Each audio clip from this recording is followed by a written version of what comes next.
Hello and welcome to episode 45 of the Large Format Photography Podcast. My name is Simon Forster and I'm joined by Andrew Bartram, Eric Matthey and Matt Beckberger. Hello Andrew. Hi Simon. Hello Eric. Simon, how are you? I'm very well. And hello Matt. Hey Simon. Thank you for joining us, Matt. Right, first of all, I just wish to say thank you to Derek and Jackie Sue Johnson for being with us in our last outing. Really special to be able to spend time with you, so really appreciate that. It was an experience. It was just great to be there. Now, Eric, I think you might want to just say some words on that. Yeah, well, David, I think somehow you said Derek. Spooshed up. Yeah, you spooshed up David's name and my name. You did say Derek. Yeah, you said Derek and Jackie. I was too polite to pick you up on it, but yeah, but just for those of you who are listening, it was David Johnson, legendary Bay Area native, son of the Bay, as they say, 95, and yeah, it was really an incredible experience to talk to him and Jackie about pretty much their life. A life of growing up in the segregated South and learning from Ansel Adams and Dorothea Lange and like Minor White, like I said during the podcast, like people that any of us would give any number of body parts to spend like one lesson from, like one class, let alone all of them for years. Like that's just a mind-blowing thing, Like nowadays in modern photography, it's hard to think of giants like that, names like that who are that big as they were back then, let alone all of them, all the ones you can think of like right now and congregate them into one little faculty group to teach you.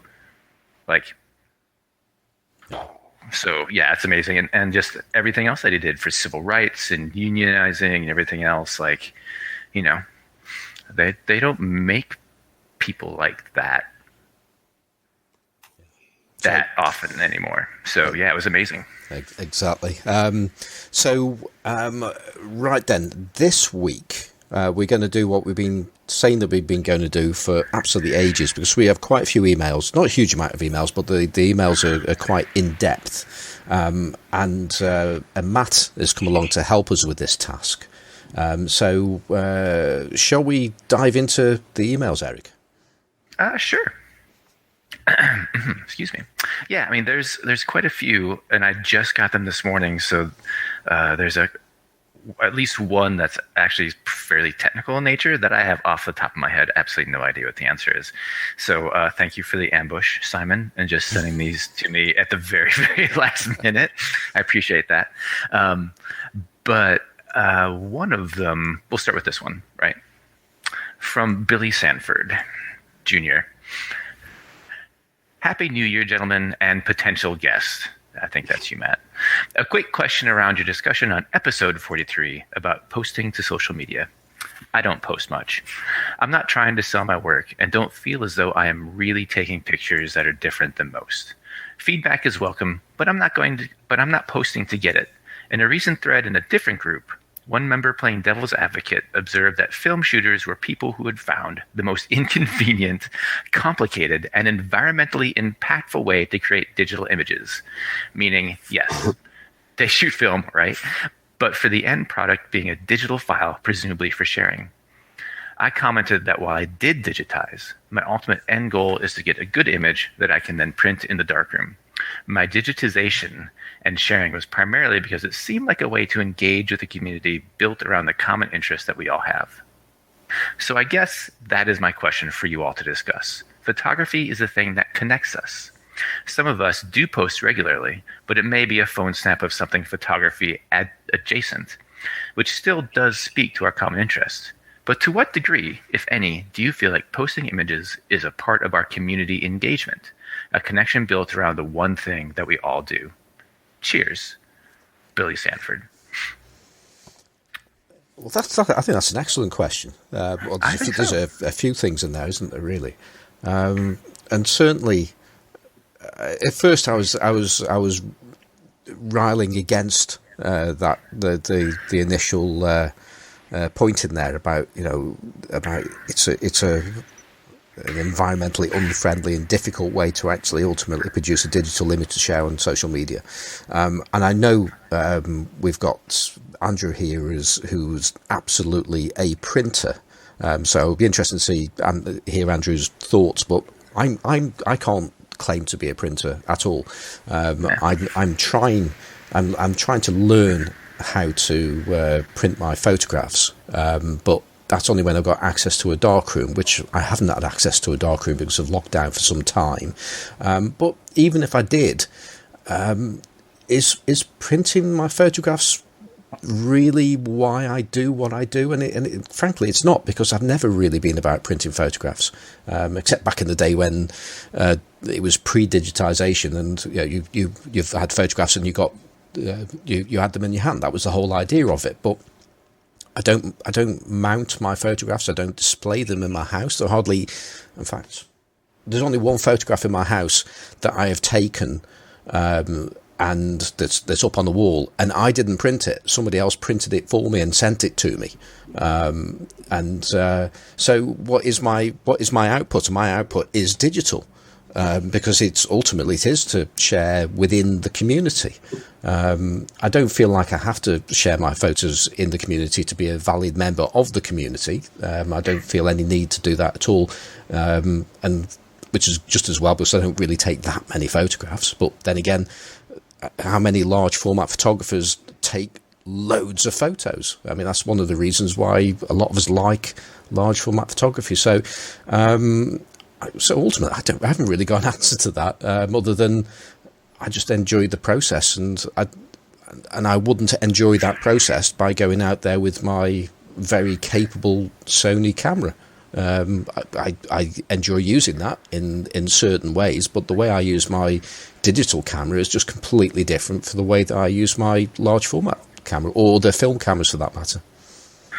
Well, yeah, but the question is really centered around the social media aspect and sharing, right? Like, we all know that we enjoy a process, whatever that process is. It might be printing, it might be shooting, it might be making things. I almost swore and gave you a bleep moment. It might be just making things, or any combination thereof, right? But the question is really revolving around feeding the beast of social media, and why do we do it? And I think, he has 2 points. One is the tongue-in-cheek, environmentally unfriendly part of it. And we could go on that for ages. I think, personally, digital cameras are, with the plastic and the rare metals and everything else, are an inability to really be recycled in a friendly way. Most electronic recycling is actually just sent to but digital is not an environmentally friendly. No, it's not. Thing. But I was thinking about going down that route at first, then I realised, hold on a second, this is about digitizing your film photographs, right, so therefore you've still got to use a digital camera. Yeah, so or a scanner, but yeah. Still digital camera. still digital camera in its own way, right? Yeah. But ones that, my scanner is like 15 freaking years old. It still does the job great. Whereas most people do not keep a digital camera for 15 years. Most people keep a digital camera for 2, 3. No, it's right? a straw man argument. It's not a real argument at all. Yeah, totally. But more to the, that's not even the discussion. I probably shouldn't have even risen to the bait, but I can't help it. I always rise to the bait. I'm so easy. But it's the community aspect, I think, of it that's really important. And that human connection is probably one of the only things, positive communities on social media are probably the only saving grace of social media. It's theoretically the reason social media was created in the first place, and it got hijacked by political forces, like all sorts of other marketing, all sorts of other crazy crap. But I think he's right. I think the only saving grace of social media and digitizing images too for sharing is the communities, like the large format community or the handmade cameras and all that sort of thing. Andrew, you had a thought? Well, yeah, I've sort of spoken about this before, I guess, but going back 30 years at least, the only community engagement that I had in this hobby, which has just been with me since I was 16, was the camera club down the road, which was full of guys, old guys who are probably like me now, and I was, 20. And that was the community. That was the only community I knew. And so this modern era that we live in now with Facebook and Twitter and Instagram and all those things, I think it's a double-edged sword for me because, as I've said before, I still do feel, I think the trouble is in the programming and the algorithms that these companies use. It's all very addictive. It's meant to be addictive. It's meant to keep feeding you, picking up your phone constantly and checking and all that. And one does get a certain bit of buzz when someone says something positive about your work. Well, that's human nature. But it is, I have to try and remind myself as to why I do it, and why I do it is to make prints. It's not like what, Simon says, that's not been part of his work flow, but I'm also thinking about the posterity and the long term and having a print and writing some stuff on the back about where it was and handing it to my kids and stuff. So that comes into it. And so that's why I'm doing it. But how do you then share it? In the past, it was just down the camera club, but that was all about competitions. And so now we have this wonderful opportunity, particularly through some of the better Facebook groups, to engage on all sorts of levels. I mean, I'm in a wonderful photo group called Photography Books and Theory. And that's just all about books. I know it feeds your gas habit, but not for cameras, but for books, And, I've taken part in some little projects where we have to choose an article from a book and then write about it and illustrate it with one of our photographs. And so, there's some great opportunities to make you think out there in some of the groups and some of the discussions. And, and I think being able to do things like blogs where you can put some thoughtful words down with a set of images is very helpful. And so I think that, that all that side of digitization is fantastic. But Billy's was playing devil's advocate, wasn't he, when he was talking about, an expensive and environmentally unfriendly way of creating digital images. But it is on the positive side. It's just a wonderful way to engage and feel part of something. And I think we weren't meant to do this alone. A lot of people do it alone, but I think most of us get something out of sharing what we're up to with others. Yeah. What do you think, Matt? Yeah, I think social media has been a benefit to any pastime that is less common, essentially, right? Like if you want workout buddies, you're going to find them at the gym. But if you want film photography buddies, they may be few and far between in real life, essentially. So having the ability to share with people who have the same interests as you but are not in your area is definitely a huge benefit to so many, more fringe activities, let's say, right? Like I'm sure you can find a local, digital photographers group, but if you show up with your film cameras, they're going to be, running around, going a mile a minute, and you're going to be, trying to, set up your shots, and they're just going to be ripping and shooting away. Like if photography is as popular as ever, but the people doing film are few and far between, relatively speaking. So having the ability to, connect, I'm sure back in the day there was some kind of, it was probably like some kind of, weird hobby telephone party lines, and stuff like that, like prior to the internet. And now the internet exists, people can do their own, make their own groups with people who are far away. Like you guys are, all far away from me. Prior to the internet, none of us would ever have ever spoke or even known each other's names. So there's a lot of value there, obviously. And I think it's about why you're doing it, right? Like if you go to a restaurant and you take a photo of your food and you put it on the internet, like you're taking that photo 100% to show it off. But if you are sharing what you're doing on the internet, but you're doing that stuff anyway, like if you, I think it's because it's a photo. People can kind of maybe say that it's that you may not be doing it for yourself. But like, if you wouldn't make a stool out of wood just to take a photo, you know, put it on the internet and then throw the stool in the fire, right? Like the stool, like the photo is a byproduct. And I think the problem is that a lot of people think that, like that's obviously where the photo is a byproduct. But I think when people are looking at the photos on the internet, I think a lot of them assume that the photo is the product, right? So like if you're taking a photo of your dinner in a restaurant, the photo is the product of your, like you're taking that photo and that's the product of the photo. But if you're just showing, you know, the thing you did that you wouldn't have shared if you didn't have the means, then, you know, there's nothing wrong with that. So I think it's just because there's kind of that overlap between sort of the fake sharing and real sharing, because it's photos in particular. And the whole bit about the environment stuff is bunk, because all these cameras already existed, right? Right. The environmental contribution to a 50-year-old camera is already done. So if you're going out and buying a new digital camera, that you are feeding the creation of more trash. Whereas if you're using an old camera, that, you know, the trash has already been made, you're just keeping it on the landfill a little bit longer. Yeah, and they might be referring to the chemicals. You know, the chemicals is one thing. I think that's even. I mean, you think about the chemicals. You know, the runoff from you know electronics production is, there's lots of chemical waste there. Yep. And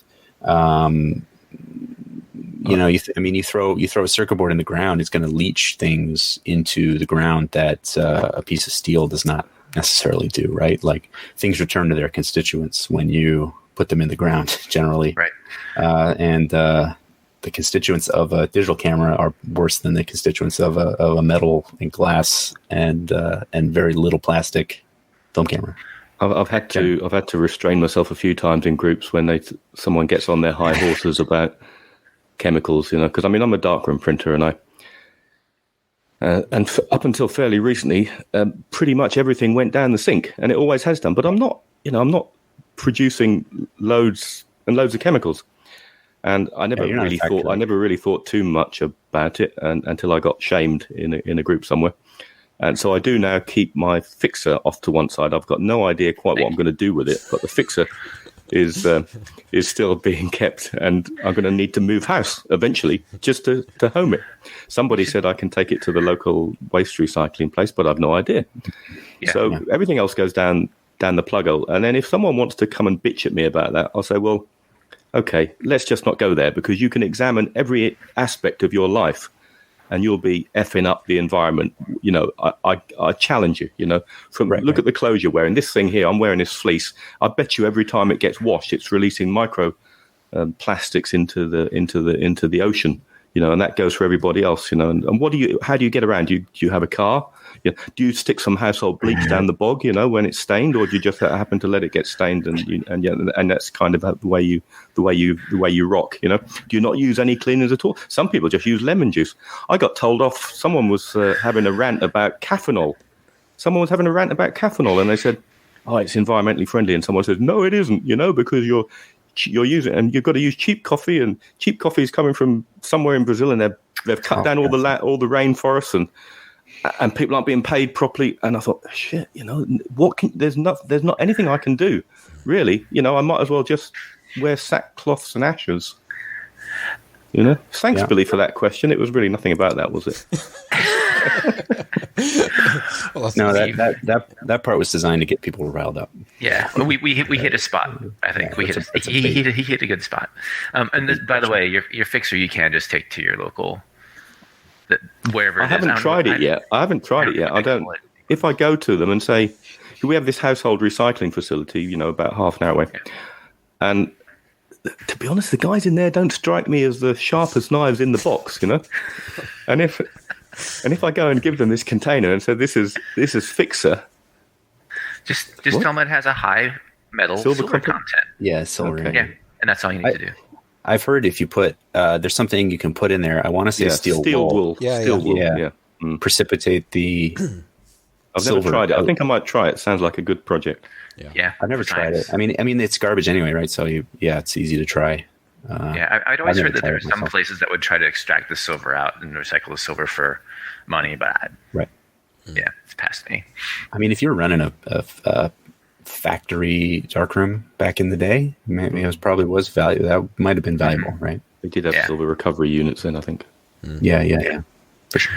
So, all right. So, next question, and this one I have to admit it's a novel, and I'm sort of tempted to read the novel because it's somewhat entertaining. Plus, Tim Holmes even mentions how long it is, and it amuses me greatly. So maybe, goodness, yeah, maybe I will. And there's a link as well. I've got to press something to download. What's that he sent? He sent us a very pretty photo. Is that what it is? Okay. Yeah. So now there's a preface. Dear Eric, ... Hello, Simon and Andrew. Hello, Tim. I listen with interest to your shows and enjoy your talks with people. I am based in Christchurch, New Zealand, making images on iPhone 5, 4, 6, 9, and a little 35mm. I have several projects on the go, but just haven't managed to get into my darkroom recently and should really stop exposing more film until I print what's in the negative file. Eric is a great character, and his attitude and approach to work is refreshing, and he's a great addition to the show. The Shane Balkowicz episode was incredibly inspiring and my favorite to date. The navel gazing, I love that phrase, by the way. I love the phrase navel gazing. The navel gazing. I was going to say, he's been really nice about us, and now he's going to say, now I've done the nice stuff, I'm going to go in there now. It's called a shit sandwich, okay? You know how to deliver a shit sandwich, don't you? You get the crap at the beginning, then you butter them up in the middle, and then you end on the other way around. You nice at the beginning, the shit in the middle, and then nice at the end. Yeah. And then you forget you've eaten a shit sandwich. Sorry, Tim. Sorry, this email is already a novel, and we're going to make it like a novel with commentary. The navel gazing on your most recent show was thought-provoking, and I find it incredible that Andrew thinks your podcast isn't gear-focused. For me, every show, mainly colored by your initial chats, came across as so gear-focused it's untrue. To some extent, I think you're hamstrung by the, quote, large format, unquote. And were you to talk about the why of your personal projects rather than the gear you're using to carry them out, then it wouldn't be sound gear-focused. Imagine the large oil paint brush podcast and listen to any of your podcasts, imagining a bunch of painters talking about their brushes, canvas, and paint. Would they? Own the fact that you're creative photographers. You all do some great work, but evidently some of you like doing is for the sake of the gear and the process as a means of honing your style or experimenting of what pleases you. And that's good and of interest. I don't think you need to be scared of talking about gear, as it can help folk get into it if you don't get too technical. But if you don't want to be seen by potential guests as navel-gazing gearheads talking to other comfortably off white males with gear habits, then a slight reorientation might be useful. I'd love to hear more about the stories and trials you are having printing your U.S. road trip series. You don't have to show the images, but folk will have been on your production journey and enjoyed it even more without the image. For a guest, I would love to hear more from Simon Norfolk.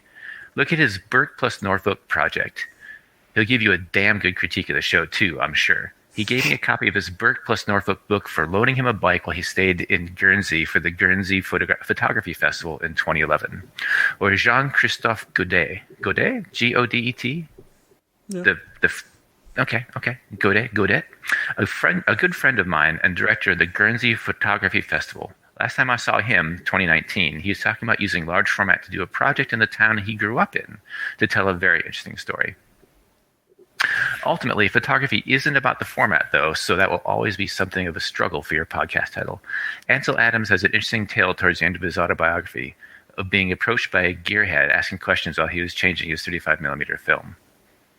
All the best with your work in the show. I'm slowly getting back and listening to the whole set. I enjoy it all, but most of the story is about the work and the journeys, too. The work and journeys to its production, and not so much the gear talk unless it's about the production work, like Eric's chat about the plantation workers and why of a lens. All the best. Tim. P.S. I trust you won't read out the whole bloody email, as I'd feel a right twonk. And that alone, Tim, made me want to read out the whole email because you actually put that P.S. and the term twonk made me laugh. So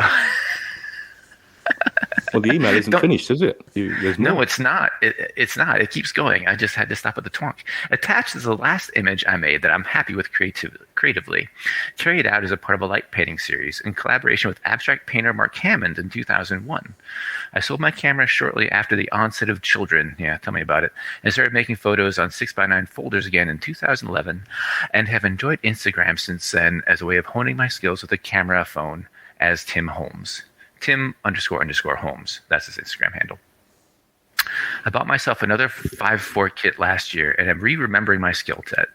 Lockdown in March 2020 brought realization that I have never embraced the digital to the point of not having any film-based images scanned. So I bought an old V700 just after and began the task. My middle son started making me a website, but summer arrived here and focus turned to outdoor pursuits. The first project I'm about to print, from images made in 2013 to 2020 on 6x9 folders, is of the broken city of Christchurch and its rebuild. Oh, cool. There was a series of earthquakes here in 2010-2011, and I arrived in 2013 to join an architectural practice. The work was inspired by Piranesi's Cresce de Invención, I'm totally killing that, by the way, or Imagery Prisons series of etchings, one of which is in the local art gallery. I will share my images once produced with the Facebook group. And he's got it's a really, really pretty photograph of like a sunset, lots of deep purples and blues. And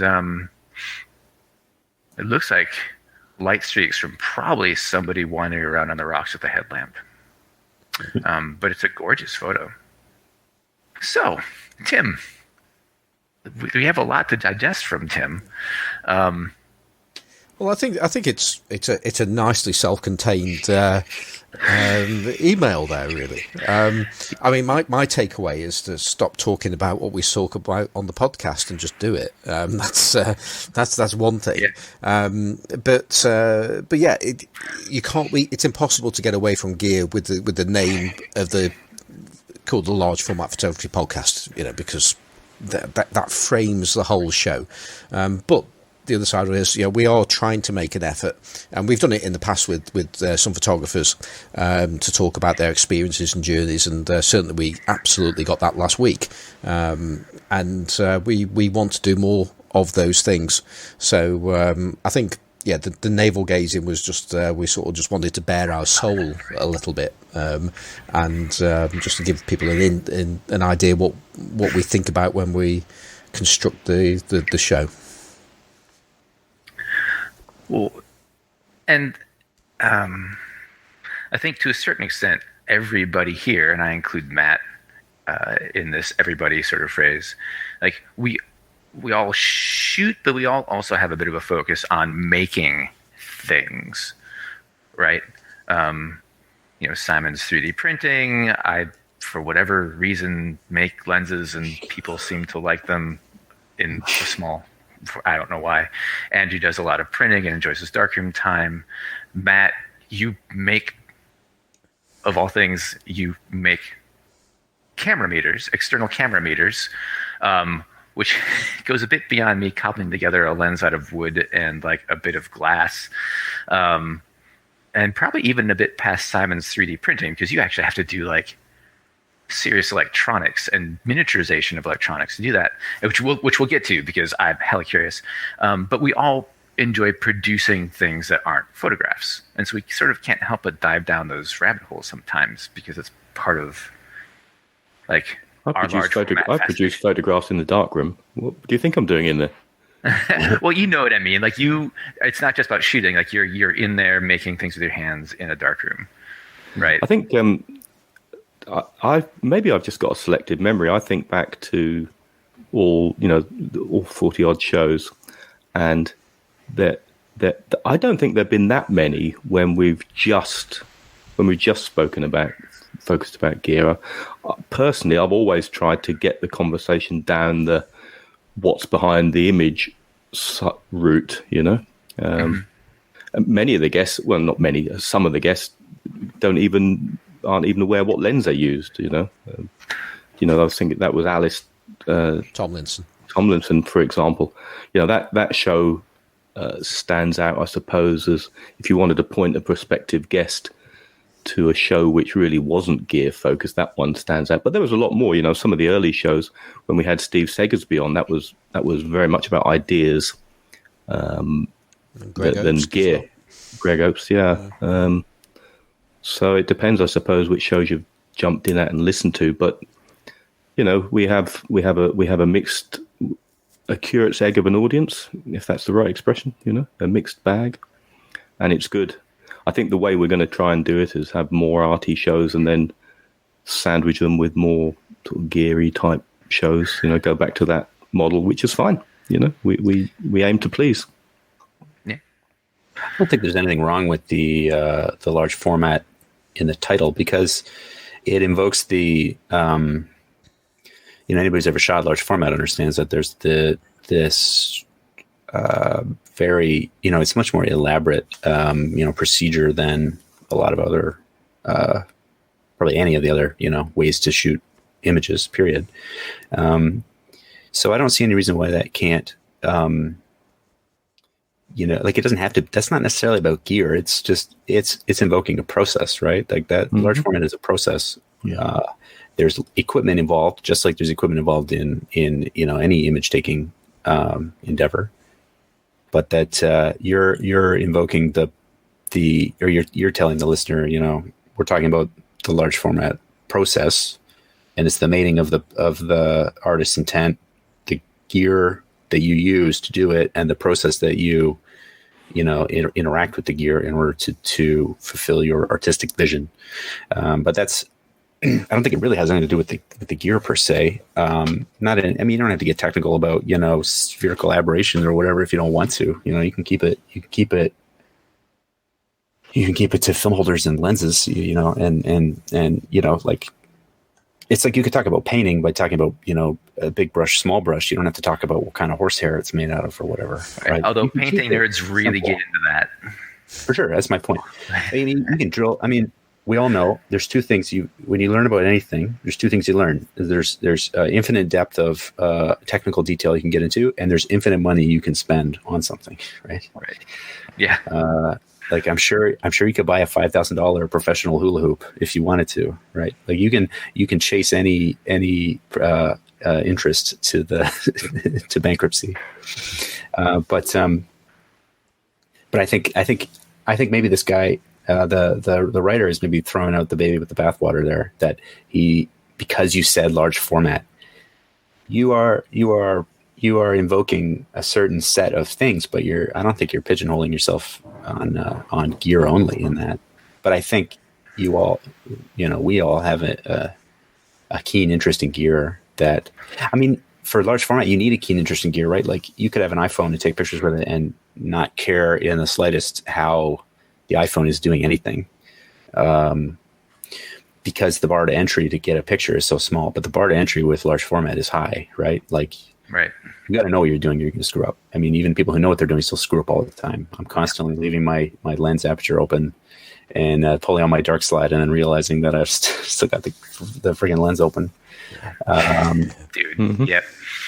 And the methodical process part, it's a huge part of large format. And it's just part of doing a complex thing, right? Like you think you could land a plane with some nonchalant attitude about, whether or not landing gear are needed and things like that. Like there's critical components in large format photography. So I'd give it a try. You're going to get on the ground either way. Yeah. But, so that's a bad example, but I think you can't throw out the gear aspect, but I don't think you're stuck in gear either. I think you guys could talk about large format all day without ever getting into the nitty gritty of anything gear wise. That's my opinion as an outsider, right. I suppose. Yeah. Right, yeah. I was going to say, let's move on. So thank you for that, Tim.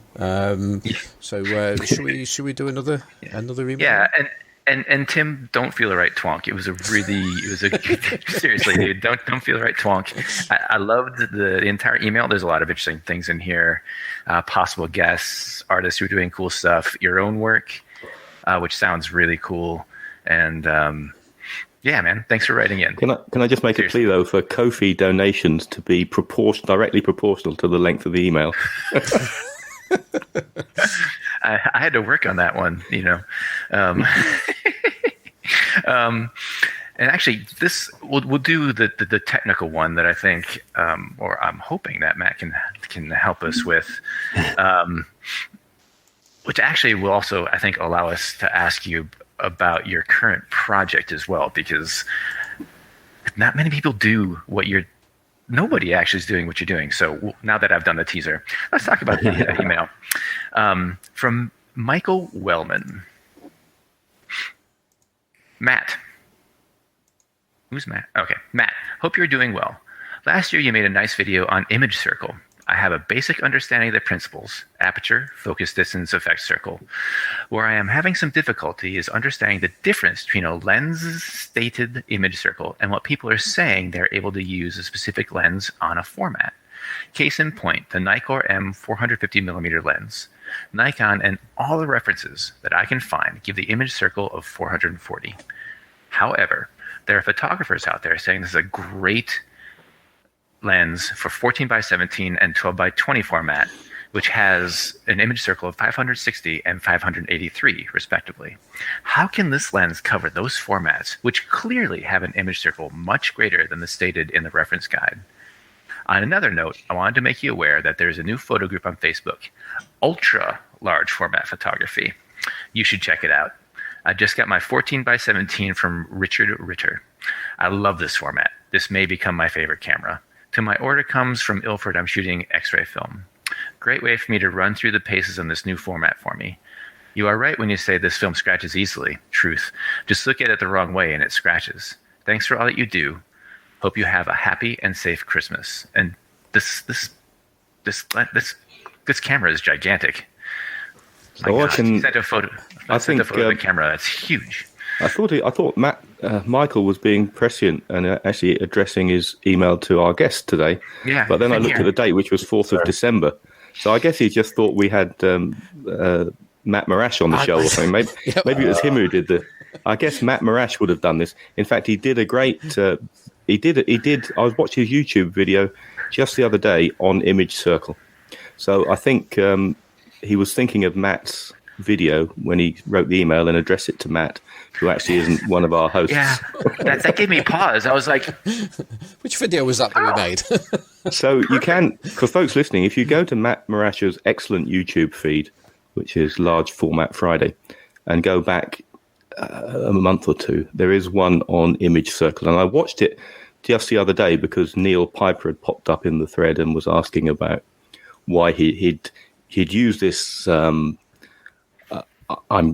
he'd used this lens that he'd cobbled off a Kodak camera or something, and he'd used it successfully on a 4x5 image, and then he went and used it again, and he got vignetting, and he was asking why that was, which kind of, I guess, could come into this.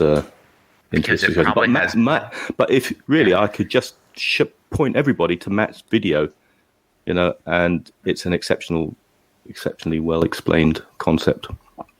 But anyway, we'll give it a bash, or Matt will. Yeah, Matt will. Seeing it's addressed to you, Matt. Yeah, there's a Matt here. So, well, I don't know. I don't know as much about it as Matt Marrash does, but I have a guess. If the question was about why the stated image circle may be smaller than the sort of experimentally proven image circle, and vignetting in particular as well. Yeah, why the image circle of a lens with a stated image circle of 440 is being touted as one that can cover formats that require an image circle of much larger, like 440 covering a 560 or 583. I have an idea. As you were reading it, I formulated an idea. I know that I like Schneider lenses for some reason, and they used to have all their data on the website, which was nice, and now they've removed it, which is unfortunate. But they would state the image circle at a certain aperture. Yeah, and says that. Yeah, and so what I think is going on is that when you've got it wide open, you've got light coming in at a wider angle, and it's passing through the center of the lens with more sort of variance to how close to the axis of the lens it is. And so if you take a lens and you look at it with the aperture wide open, and you're looking through your lens, and you tilt the lens board so that you're looking at it through an angle. What ends up happening is you will see, you know, the circle at the center will turn oval, and then eventually it will it'll be obscured by a portion of the rear element, right? Right. And so that essentially is like obviously a hard cutoff where, you know, the lens, the rear lens element, you know, holder essentially is blocking the light. So you're definitely not going to get any image outside that zone. But you'll notice that circle is getting smaller, so you're going to get, you know, vignetting to some extent. But I think what happens is when the aperture is stopped down, you're no longer getting light from that from the edges of the opening. You're getting only light from the center, so maybe you get more. That would sound like it would make less light. Now I'm confused. I've confused myself. But I don't perfectly understand the optical reasons for it. But the image circle, I think your vignetting, you'll get more vignetting with a smaller aperture, but you're getting a wider image circle, and that's because the cutoff is it's less cutoff, but but the fade out is more gradual. The way that so you get a smaller image circle with hard vignette with a large aperture, and you get a bigger image circle with more vignetting with a smaller aperture. I think that makes sense. I just looked it up. Aperture, well, what you're talking about, not his particular question. Okay. Aperture vignetting, no, not at all. I think you might be right. Aperture vignetting is connected to the optics f divided by pound. A lens with a higher aperture, the higher f, narrow aperture, will receive the same light in most directions, while a lens with a lower f will not receive the same amount of light at wide angles, since light will be partially blocked by the edges of the physical aperture. Yeah, so image circle is related to area of coverage, right? Now, I know this. I'm not remembering all this stuff because I did happen to bring the book with me using the Viewcamera, which has got this lovely picture inside there, you see. Mm-hmm. So it does say that, because it explains things far better than I could. The size of the image circle depends on the angle of coverage. Now, that's the line. If you draw two imaginary lines from the light passing through the middle of the lens to the opposite side of the image circle, that's the angle of coverage, and that's going to be affected by the actual aperture in your camera, in your shutter. So if the aperture closes down, then that angle of coverage is being restricted somewhat. So I think the image circle will be smaller. But of course, the book goes on to make some more general points. The angle of coverage is determined by the design of the lens. Lenses that are shorter than normal for a given format are designed to have a wider angle of coverage because the shorter lens requires less distance to project the image circle. So shorter lenses need to be closer to the film plane. And when you physically move the lens closer, the image circle is smaller as well. So the lens design has to somehow make that image circle bigger, which is why they're more expensive. Whereas you can get away with a telephoto lens or a longer lens, which is going to be further away, and so you have a naturally bigger image circle. I'm not sure if any of this is answering his question, by the way. Right. That would be another thing that would confuse somebody too, is that if they were shooting, like we're talking about, essentially image circle at infinity. Yeah. Right. But if you're focusing close, like if you were using large format to do, pseudo macro kind of work, then your lens is far further forward, and that would make the image circle bigger. So it's possible that you could, take some close-up photo and think you've got a huge image circle or considerably less vignetting, let's say, and then you go and shoot something at infinity and you've got a bunch of vignetting with the same lens and you're confused why there was a difference. But you're forgetting about how far the lens had to be from the film in order to focus up close like that. So that would have impacted too. Yeah. Well, and for a 450 millimeter lens, I'm just checking the lens length equivalence. It's a mid-length on an 8x10. It's the equivalent of a 63 millimeter for full frame or 35. I can't help it because that's where it came from. I just have to go back to 35 millimeter lens. Something wrong with grounding it somewhere, right? You got to ground the scale somewhere. So for those larger formats, that gets to be a progressively wider and wider angle lens, pretty much. Which means it'll be shorter, like back, essentially, relatively speaking, to the format further and further, which means it'll project wider, right? So it's if it's designed to make that, it'll probably, I can't imagine it wouldn't have some level of vignetting on the larger formats when it's stopped down, or have absolutely zero movements. So like there's some lenses from, like the 6x9s or even 9x12s that'll cover 4x5, but the second you do any sort of movement on the front, it's like great big circle on the sides, great big vignettes, it just gets cut off. And very hard cutoff too. Yeah, less sort of penumbra kind of thing. Yep, I've run into that a million times. And I just haven't noticed it because I'm just too busy like shooting, and I just don't notice I've got a half moon, across the left side. And I'm like, shit. After I develop, of course. Okay, I'm confused now. So sorry, while you were talking, I've just read a bit more. It says, image circle measurements are generally taken at an aperture of f/22. That's what it says in the book, but I know, but I think that must vary from manufacturer to manufacturer. Okay. So then he says at wider apertures, so that means he's referring to the hole getting bigger, isn't he, there? I think that's what he means by wider apertures. The image circle is slightly smaller. And at smaller apertures, the image circle is slightly larger. So f/22 he's suggesting here, that's image circle is taken. So if you open up the lens, the actual image circle is slightly smaller. I can't get my head around that. I have to say, someone clever might be able to, but not me. Well, and at smaller apertures, the image circle is slightly larger. Sorry, Simon. I'm certainly not going to attempt to explain all of that. And I think with all of this, we can see why Michael actually addressed this to Matt Marrash. Send email to him. Yeah, but on a practical note, when you would look at 35mm lenses. And you do see lens tests of things, and you'll see vignetting tests, and the vignetting tests the vignetting is always worse, or light fall off in the corners, another way of calling it, and the light fall off is always worse at the widest aperture, and the lens gets brighter in the corners as the lenses get stopped down.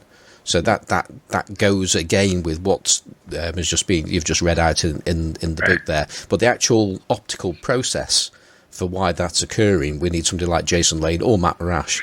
I was just going to say, Jason's going to sound off on this in the group, 100%. Or he's going to message me on Instagram. He's going to be like, if you take f/22 as being the nominal f-stop at which image circle measurements are generally made, according to Steve Simmons using the Viewcamera book. Then he says at wider aperture, so if you go to f/16 or f/11, the image circle is slightly smaller. But even though you're making the hole bigger.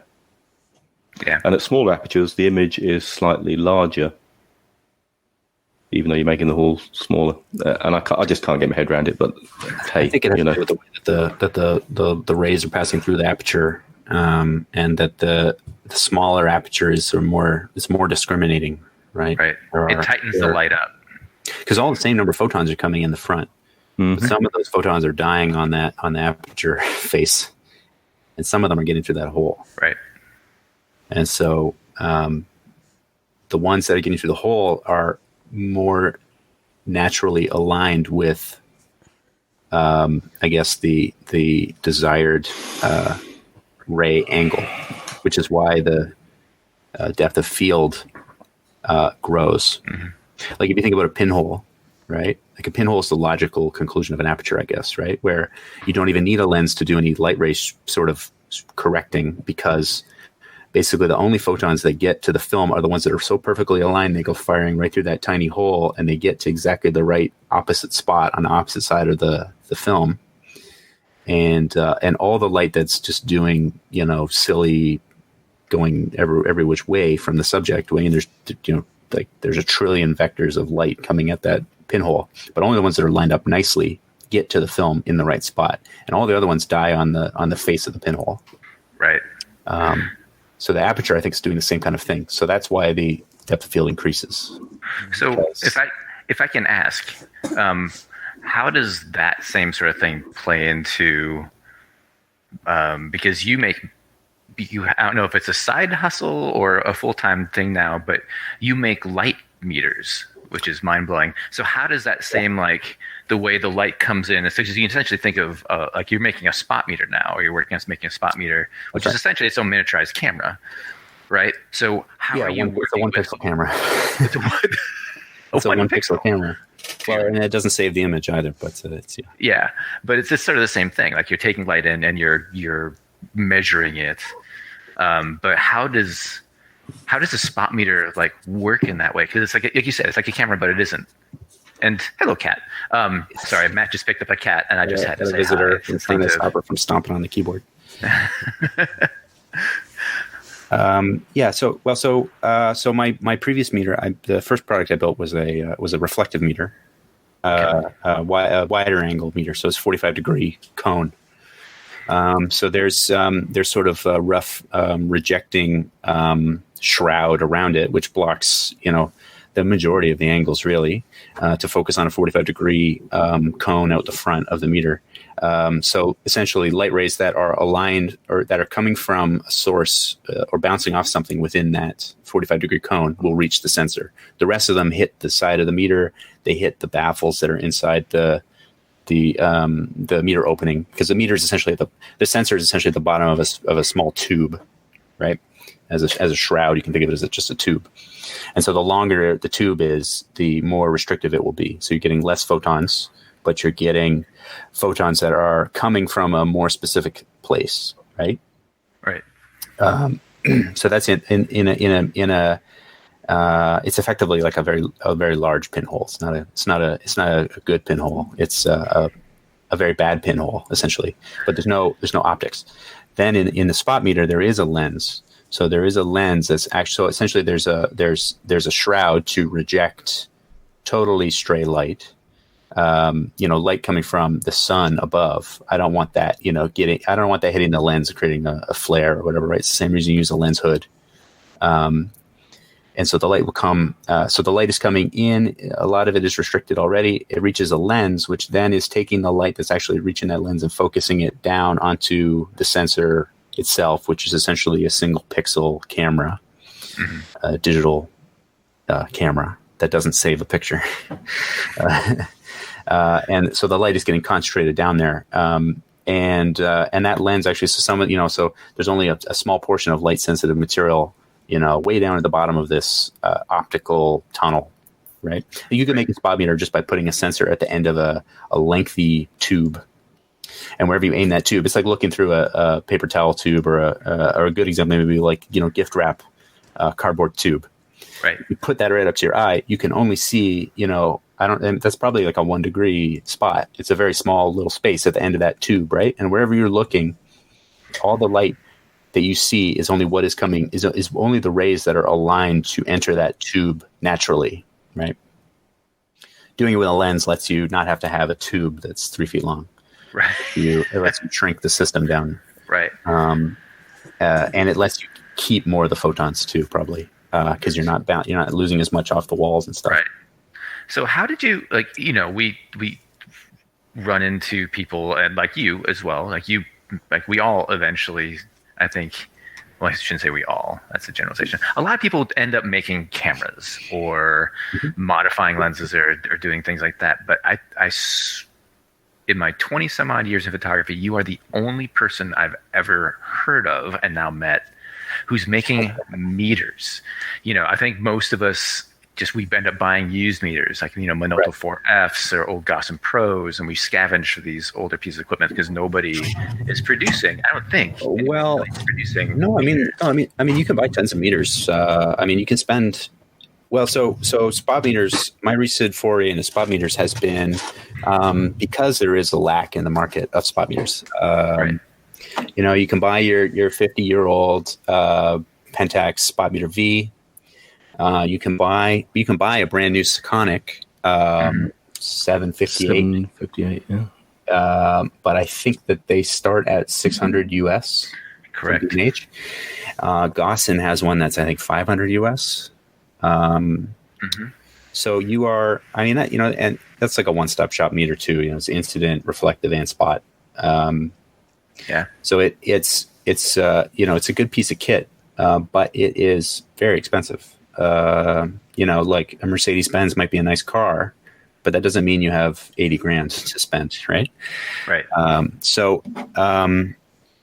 So I felt like there was an opportunity to produce a spot meter that was going to be, that I could produce, that was cheaper.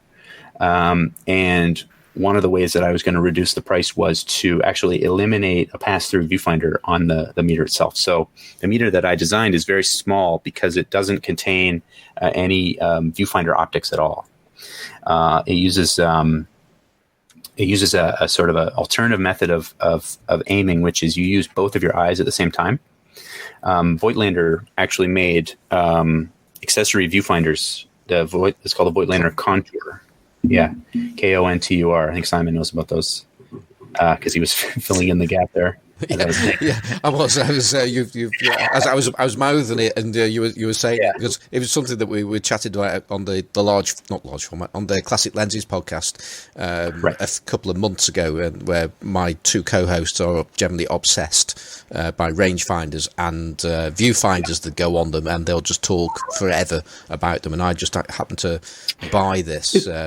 This thing because I reckon I saw a box and it said Voigtlander on it and it had some stuff there and it was cheap, and I thought I'm going to get this, and I got it, and I didn't really understand what I actually had. But is it, Simon? Is it to do with rangefinder photography where you're supposed to keep both eyes open so you become sort of part of the scene? That's exactly it. And so you would look through this. So you would look through this viewfinder that is opaque. But you will actually see like a bright line on there, and as you would look, you would keep both eyes open, and you would see the inside of the viewfinder, and you'll see a bright line frame. It's about you see several bright line frames, I think, with different 35 mils or 50 mils or whatever, and you would just you would turn your head, and where you turn your head, it also frames the view that you get. And that's why this is particularly interesting when Matt first when we first started chatting about this, because I understood the principle of it and I knew that it worked in terms of framing a whole picture, but I was thinking, can this really frame a 1 or 2 or 3 degree image? And that was something that it quite shocked me, and I'm sort of jumping ahead a little bit, but I'll finish off where I'm coming there. Earlier on, I got I've got a 3D printed lens cap that didn't quite work, and there's a hole in the middle of it, and I can hold this thing to my eye and see through it, and it gives me almost like a pinhole view. Which is going to be not entirely dissimilar to the angle of view you would get that you would need for the spot meter and this spot meter to work. And I thought, well, I'm going to give this a go, and it's a case of, yes, if you hold your head still and you look in a different direction, no, it's not going to work because you're not looking in the right place. But once you're actually looking through it and you're focused on what it is you're looking, and then you decide, well, I'm going to look at this something else that's 10 degrees in a different direction, well, you move your head. And if you move your head and your eye looks through the hole and it's looking at the same point, and it's absolutely seeing exactly that tiny little point that you would need it to look at to make for this spot meter to work. So I was knocked out by it. There's a trick there that the Contour doesn't use. The Contour, it's a frame line, but they're essentially wide angle finders anyway, or sort of normal focal length finders. You're looking around inside that frame, but there's no. The key with the spot meter is that there's a center point that you fixate on. So the eye that's looking into the meter is fixating on that target point, and that makes your other eye also look in the right spot. If you look around, moving your eyeballs around, your eyeball's not looking at the spot anymore, but it's not looking at the aiming tool either, right? So you fixate on the one thing, and that makes your eyes kind of do what they need to do, so that you're looking in the right spot, and you're seeing when your brain is making that superimposed image from the one eye looking in the meter and the other eye looking at the scene, the two of them align properly because you are looking at the right spot inside the meter. Yeah. And of course, you'd be able to. I mean, I've not used one of these spot meters, but it'll be very easy to actually check to see if it's working, because as you turn around and you might want to look at something with a point of light, And Yeah. so you can look at that point of light using the correct method, and you'll see that the spot meter reading will change because you've now got yourself on that tiny spot of light. Yeah, if you're looking at or you're looking at a particularly bright spot, you'll be able to pick out, the highest reading, and you'll actually be able to see where you're aiming at versus where you're finding the highest reading point. Yeah. So one thing that does happen with this technique is there is parallax error between your two eyes. It's minimal. It's essentially negligible beyond about 10 feet. But what ends up happening is the brightest point will start to skew in the direction of your of the eye that you're not looking through the meter with. So there's a small parallax error at close range. You can still use it to which direction it's going to go because it's going in the direction of your unobscured eye. And you can still sort of hunt for a bright spot or something like that if you're looking for highlights. Have you tested this out with people with eyes at different lengths apart from each other? Yeah. So well, people with eyes that are extremely close together, shifty people. Yes. Does it work better or worse? Technically, it works worse. Technically, that the error will grow. If you had eyes that were 3 feet apart, it would be pretty bad.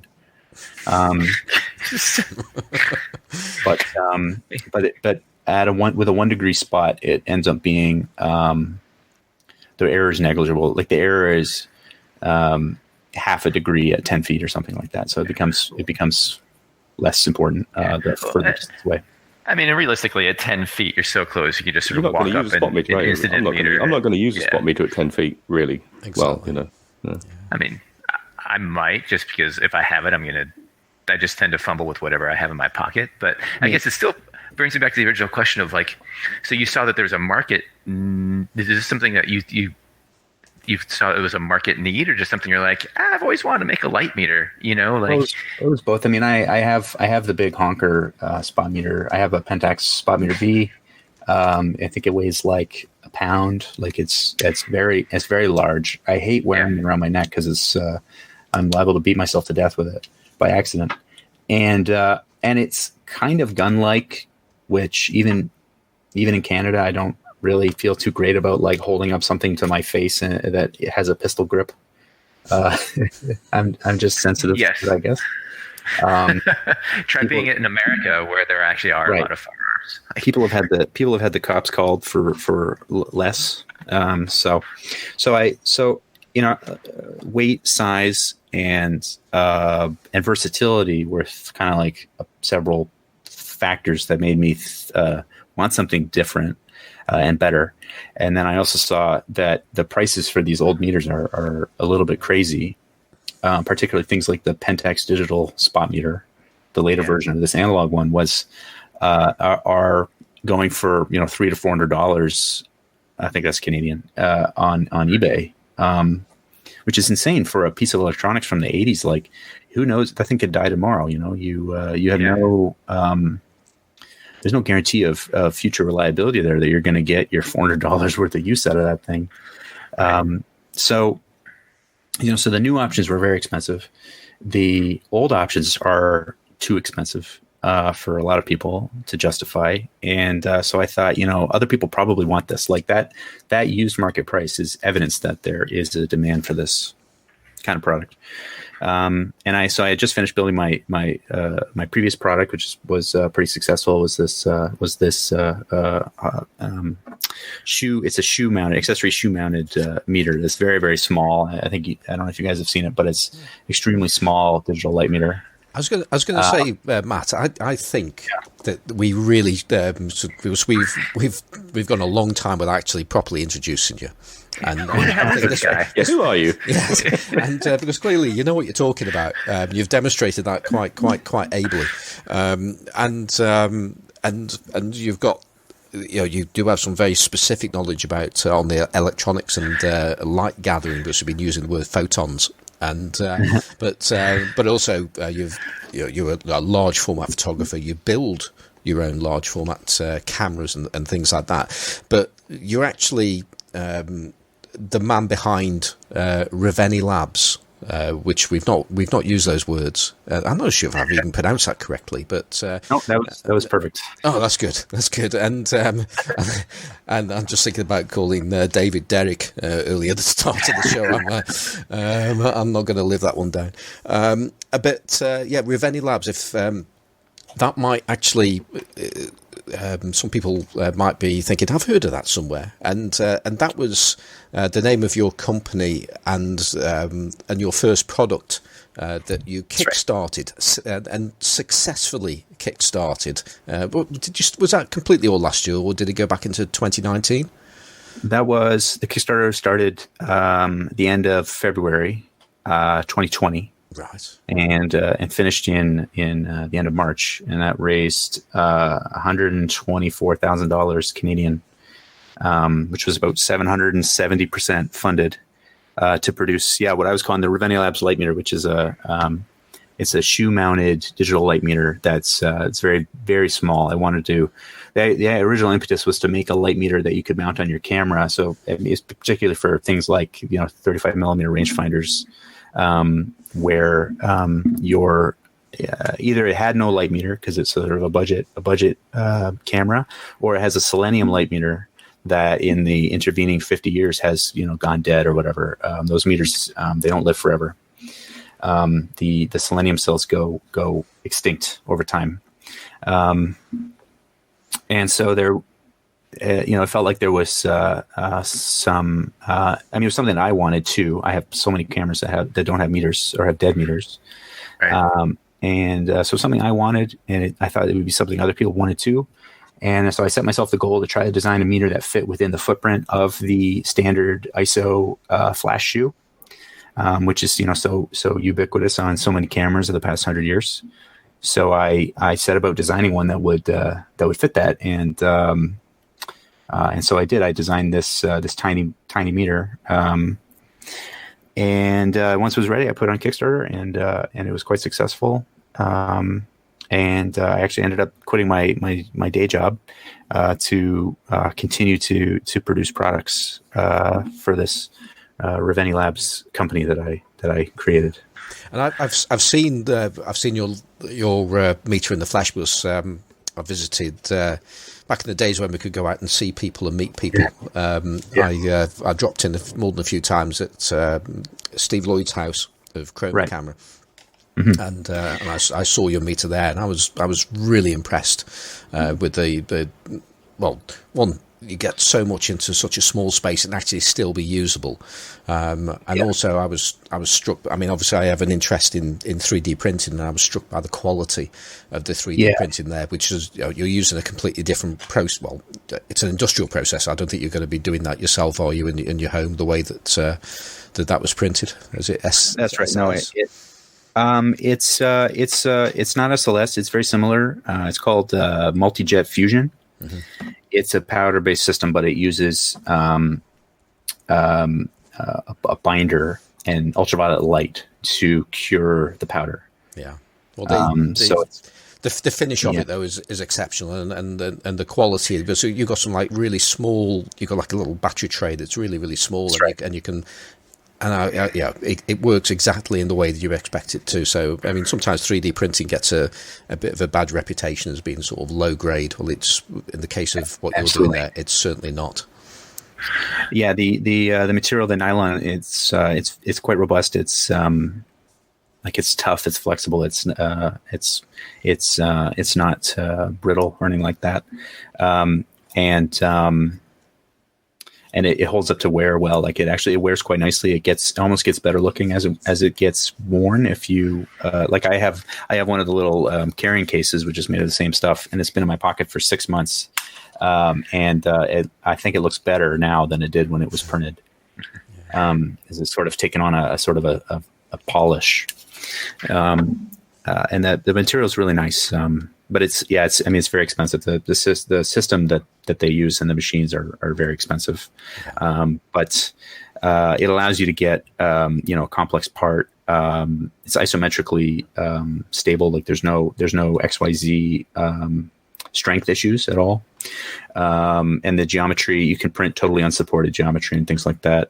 So for Simon, that's these are printing terms that it's like it's everything good about printing and everything good about injection molding kind of in one a little bit. And in the quantities, I mean, particularly for small parts and in the quantities I'm dealing with, it's very cost effective compared to having to design for injection molding and then invest in injection mold tooling and that sort of thing. That really puts a damper on your ability to, bridge the gap between small run and big run so it's really nice technology. And it's allowed me to make lots of accessories as well for that product. So things like a right angle adapter for like a lot of TLRs have a side mounted hot shoe, cold shoe.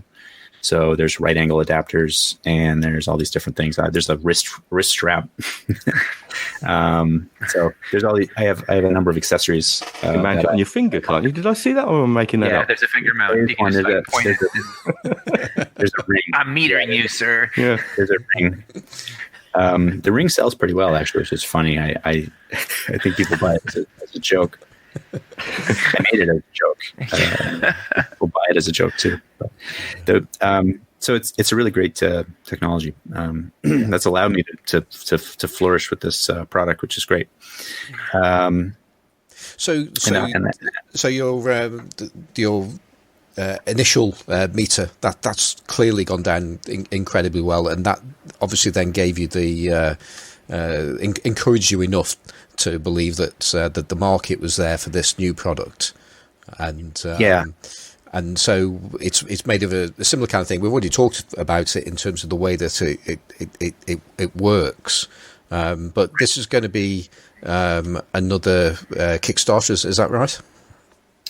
Yeah, that's right. Kickstarter again is another way. I mean, I had the impetus from what I was saying about the prices of the other spot meters and stuff, that there was maybe something there. That gave me the idea to work on this idea further. But then Kickstarter is a great way to prove that people actually will want to buy it.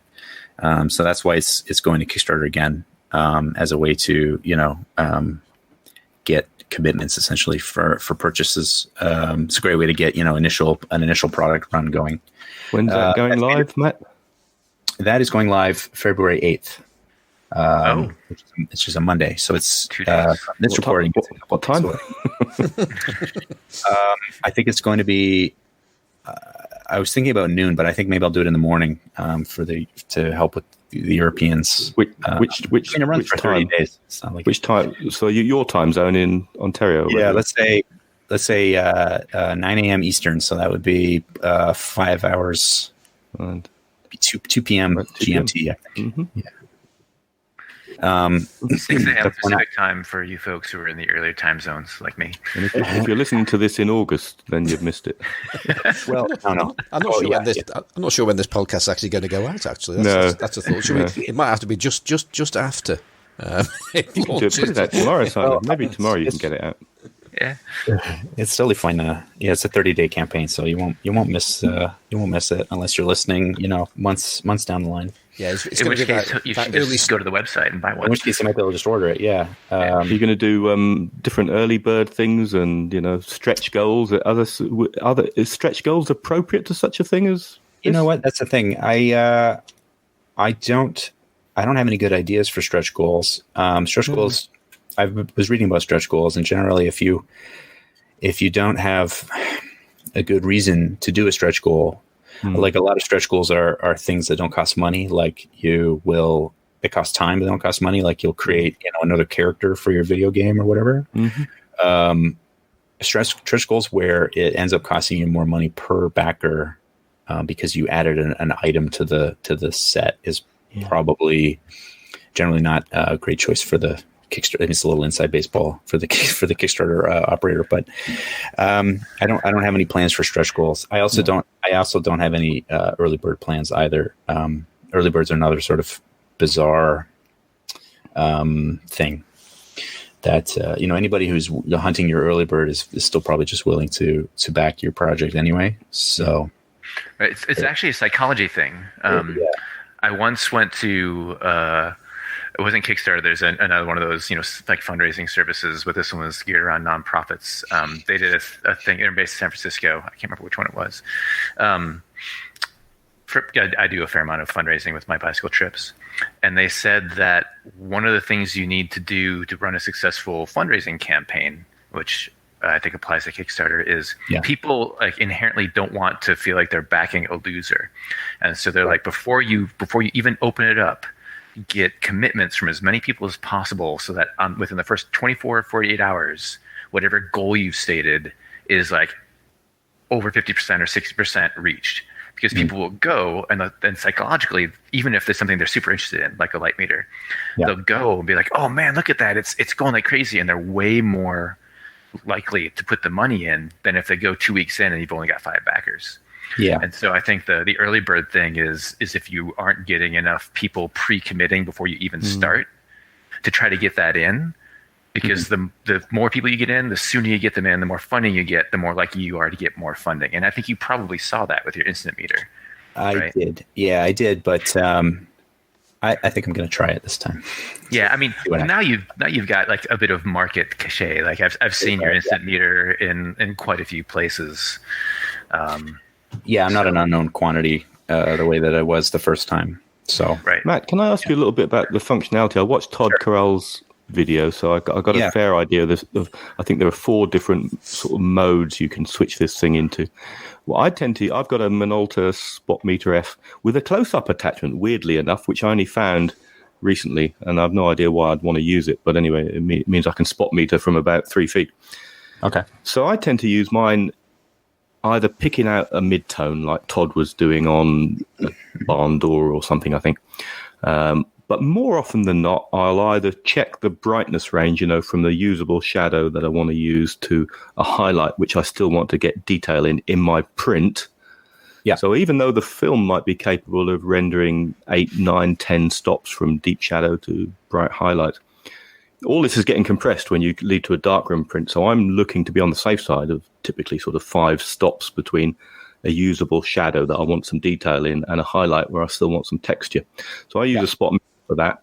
And I can also, on my Spot Meter F, I can anchor the shadow detail where I want and then move it around, and it says +1, +2, +3. That's really useful as well. I don't really use it for absolute measurements. Now, I know your one does an average one, doesn't it, where you can look at the shadows? Well, why don't you just go ahead and tell us what the way you can use it, the usability of it? Yeah, I wanted to design it so that it was if you liked a certain mode in particular, you could easily ignore the other modes. There's three modes, but then in each mode there's a compare function, which is kind of getting on what you're describing. So there's a single mode where you aim it at what you want. You're holding the sample button and you're getting a continuous update of the reading. When you let go, it locks it in. So at the top of the screen, it'll say reading. And then when you let go of the button, it says locked. And then it will show you the measured EV, the aperture, and the shutter. And then you can use the arrow buttons to change the combination of those 2 values. It also shows you the remainder. So right now it reads out the shutter and aperture and whole stops. But a lot of people want additional granularity, especially if you've got lenses. A lot of large format lenses have third stop detents on the apertures. Shutters are usually not so variable in that way, unless you're counting your seconds. Then you've got lots of variability. So you've got this. You've got these. There's limits around things like aperture. So the meter it's reading to 1/10 of a stop, but then it's rounding to the nearest whole stop to give you that number. But it shows you the remainder, how much it rounded by. So if you want to interpolate, if you see that it rounded down 0.3, then you could that the real exposure is actually 1/3 higher than the 125 f11 that the thing's telling you or whatever. So you could do f11 and 1/3 if your camera's capable, or you're one of those people who likes to ride the detents in between the detents on your lenses, things like that. So there's increased sort of granularity available for people who wish to have it and people whose equipment can offer to them. And then, so that's one mode. That's the single mode. So in each mode, so after you've locked your reading, you can then press and hold the menu button, and that puts it into compare mode. And now it's showing you a relative EV reading to where you're aiming it in real time. So if you locked it on the shadow, you could then do a compare on a highlight, and you'll see the EV difference. So it'll show you either, plus 2.3, or if you're going the other way, it would be minus 2.3. So that's just the same as stops for people listening who are unsure when you're talking about exposure value. I know they're locked at sort of 100 ASA and 1/25th of a second or something, but right, is it effectively one EV if you're looking at it in compare mode? One EV is always one stop. One difference. stop, yeah. The absolute EV is a sliding scale based on your ISO, but the standard one is at 100 ISO. But one EV is always one stop, regardless. Yeah. So you can see how many stops you've got and variability there. Right.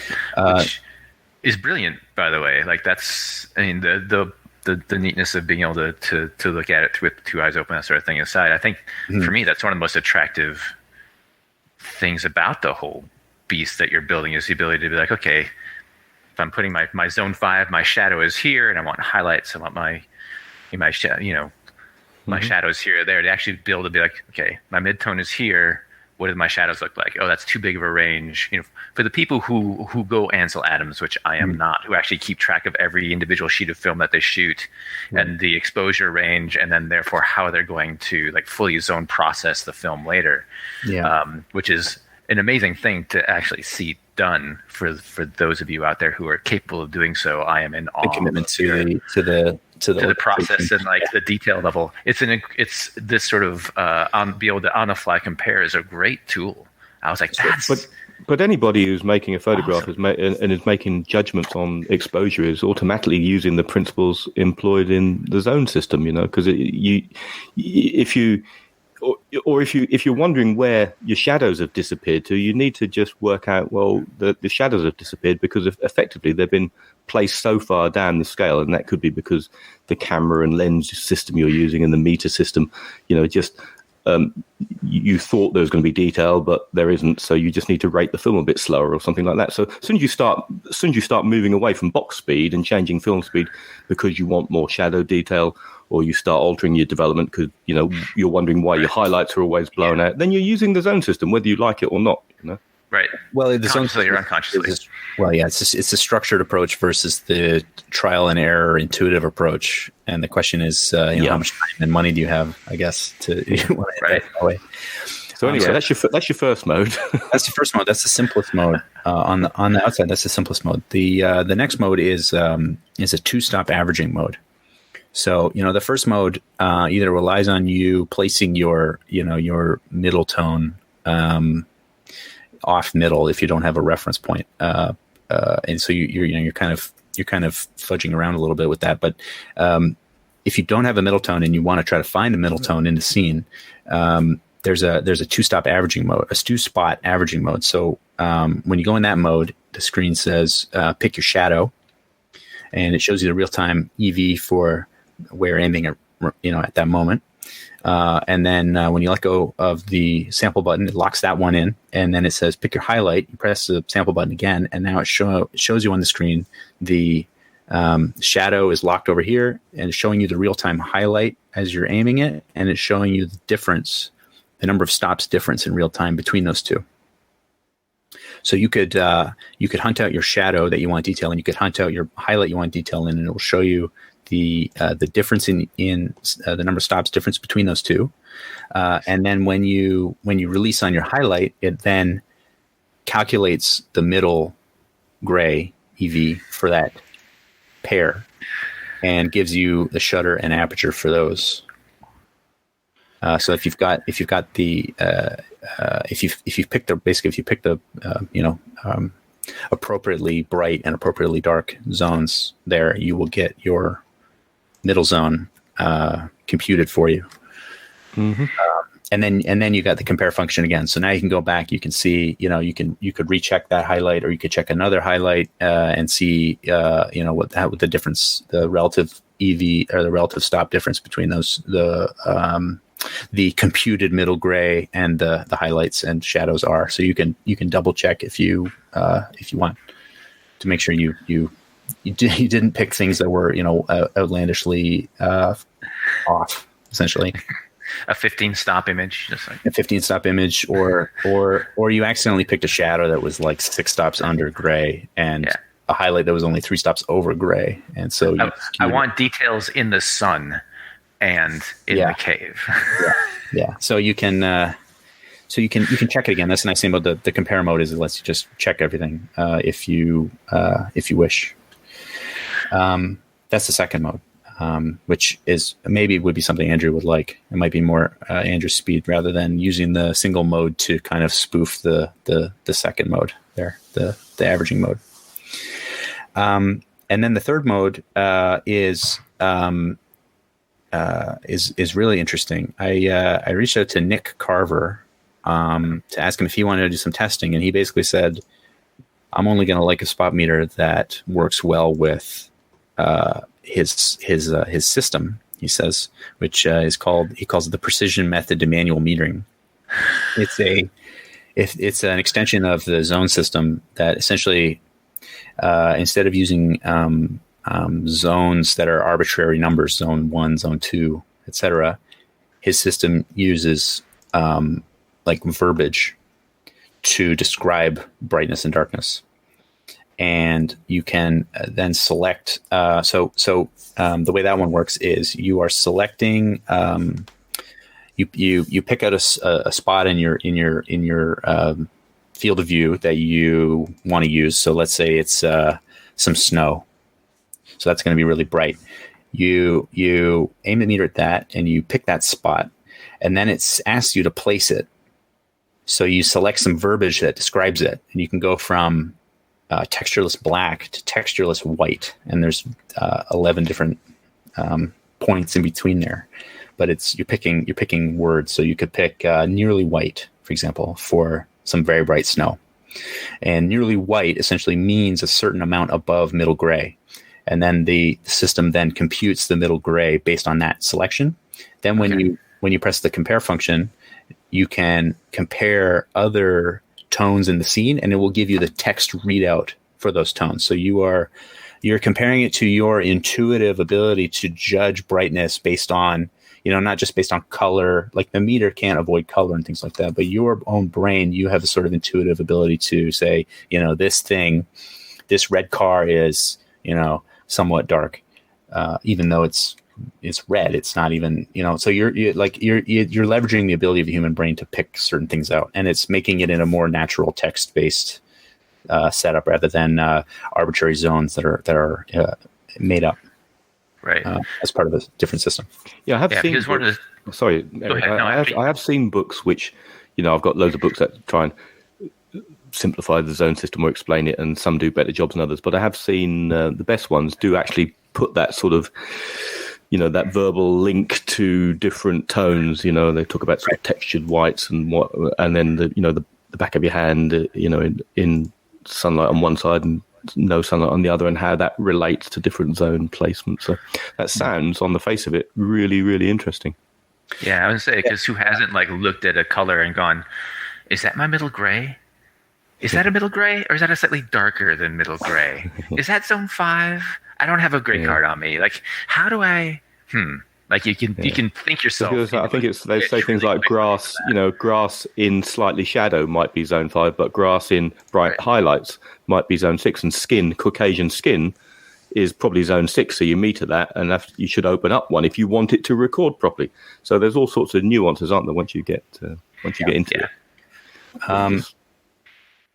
Then another cool function of that mode. So the way Nick does this system is it involves stickers on your meter.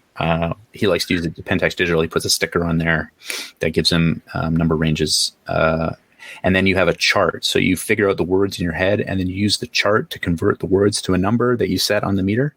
So it's kind of this clunky intermediate way. So when him and I worked together to come up with the system for the Reveni Labs spot meter, it was to bake the words right into the meter, so you can delete the chart. You don't need any add-on stuff anymore. But one of the things that he did is that depending on what kind of film you're using, you pick a different chart. So if you're shooting slide film, he's got a chart with a smaller range between white and black, basically. And then if you're using black and white film, it's a larger range, and so on. And then you can even, like run tests on your film to figure out, your own, whatever materials you're using, your own custom range. If you're shooting paper negative or something, you can actually figure out where your white sits, how many stops up from middle gray, and where your black sits, how many stops below middle gray. The meter lets you actually set those limits. So if you've got a film that you can overexpose a highlight by 5 stops and you still get good detail, but if you underexpose a shadow by 2 stops, it just goes black on you. You can actually change the settings in the meter so that verbiage scale is being shrunken or compressed or extended to match the materials. So if you have that kind of information, so you can actually set, if you're shooting slide film, you could set the limits in that mode to where textureless white is +3 and textureless black is -3. But if you're using black and white film, you could set it to ±5 or +5, -2, like I was saying. You can set it to whatever you want. They're independent. And it changes the way that the verbiage is scaled to the absolute light readings that the meter's actually doing absolute light readings in the background. Yeah. Wow. So you've sold it. What? So 2 p.m. On Monday. 2 p.m. on Monday. Yeah, it'll be a 30-day campaign, so there's lots of time to get over there and grab it. It'll be running till March 10th, probably. I think would be the end date. And again, it's really small. It's 2.7 inches long. It weighs about 35 grams. It runs on 2 LR44 batteries. It's not rechargeable, so you don't have to worry about having it charged. You just have to have batteries on hand. So if you're going on a big trek or something. I think the actual size of it and the lack of weight is something I think is really compelling. Because I must admit, I don't like using a light meter at the best of times. It's one of those things I absolutely have to do. And I do own a spot meter, and I own a good reflective ambient meter, and it pains me to take both of them. And I tend to use my Profi 6, my Gossen Profi 6 is the meter of choice for me in general. But there are times where I'm there thinking I really wish I've come out with a spot meter, because most of the time I don't use a spot meter. But there are times when I really want to, and it's like you're already carrying along. Exactly. You can get your little attachment, but that only gives you a 5 degree spot, I think, on the Luna 6F. But that attachment that goes onto that is still larger than Matt's spot meter. Oh, it is. Yeah, of course it is. Yeah. So it just makes more sense. You can stick that in your pocket. It's tiny. Absolutely. Yeah. That's my challenge. It's going to go in my pocket and it's going to go through the wash. Is it waterproof? Because it's definitely going to go through the wash. I don't recommend you wash it. It's not water sealed, that's for sure. You've got to buy the waterproof case for it. Exactly. There's a that product with a finger ring attachment as well. Yeah, I'm not sure about the finger ring. Like Borg, Yeah. Actually, people that they look like a Borg when you're holding it up in front of your eye. Yeah, I had that image of the Borg. Can you get it to glow with a little red light on? You should. No. That would, yeah, it's. I think it's truly innovative in the with the 2-eye aiming thing. That the Contour viewfinder, I guess, pioneered. Although this is a bigger step. One of the nice things actually is because it's got this rear viewing lens. So that's a really important part of it, is this rear viewing lens. The viewing lens is such that when you're looking in this meter from any distance, your eyes are actually relaxed at infinity. You can read the screen that's in there and look at infinity with your other eye, and your eyes are not straining at all to do it. Like, to look in here and read it, I actually relax my eyes. So the computer screen that's in front of me right now is blurry, but the screen in this thing is not, and that's because it's set to infinity. The other nice thing is I'm showing you guys on the camera, but at this distance right here, I can read the entire screen. So there's lots of room for glasses. If you wear glasses, you don't have to take your glasses off to use this. So that's another nice thing. And actually, if you are farsighted, you wouldn't need to wear reading glasses either, even though it's so close to your face. And that's because that lens is essentially correcting for the distance. And that lens is really the key to why this system works. A lot of people, I think, have a hard time sort of imagining that this thing actually does work. And it's the key is that lens and the optical axis that everything inside the device is sitting on. Everything's lined up on a single axis through the entire device. But that lens is really important. And what's cool is when you're looking in here and you move your head like this, the reticle sits in place. Like it's like looking through a window where when you move your head, the scene doesn't move through the window with your head. The scene is there, and your ability to look at the scene and what's obscured by the window frame changes. So this is kind of the same way. And the reason that it can be accurate, like we were saying about the contour, is that when you're looking in here, you're fixating on that reticle in the center of the view there. I'm looking through the meter right now, but I'm looking around my other eyeball. Like, I'm looking over here. I'm obviously not metering, 45 degrees away from the meter. But I'm also not looking in the meter at the same time. I'm looking away from the target. So you look at the target, and that helps make your other eye align with the real subject. That's the key. So I have to ask, like, when this spot meter is done, it seems to me the only thing that's left is a flash meter. Yeah, flash meter, and I don't currently make an incident meter. So that's probably the next item on the list. I actually have a really good idea for something that's not just like same old.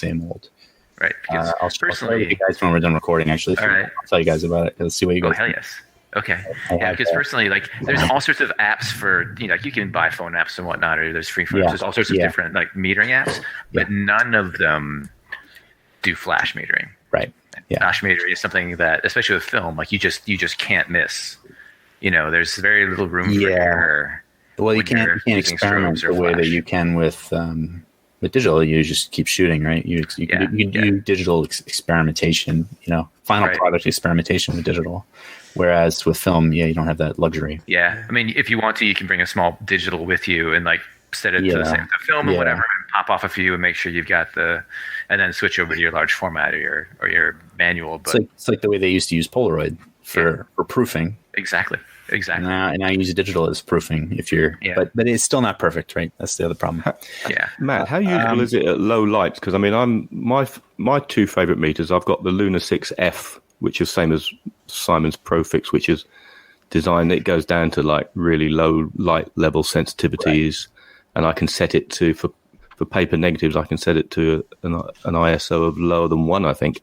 My other small one is the Sekonic L208 twin mate, which you can also mount to your camera, but it's, so this is kind of small, and it's got a big old dial on it that, you can read easily. It's about as simple as it gets, and it's wonderful. Yeah. It doesn't respond so well in low light, though. Right.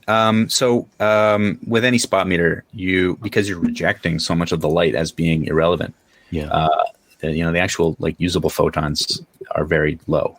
So it does go to EV2 at ISO 100. So it's not, scraping the bottom of the barrel. The little meter, because it's a lot wider, it will do EV 0.5.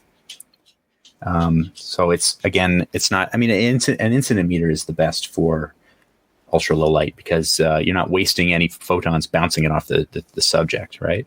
An incident meter is by far the most sensitive.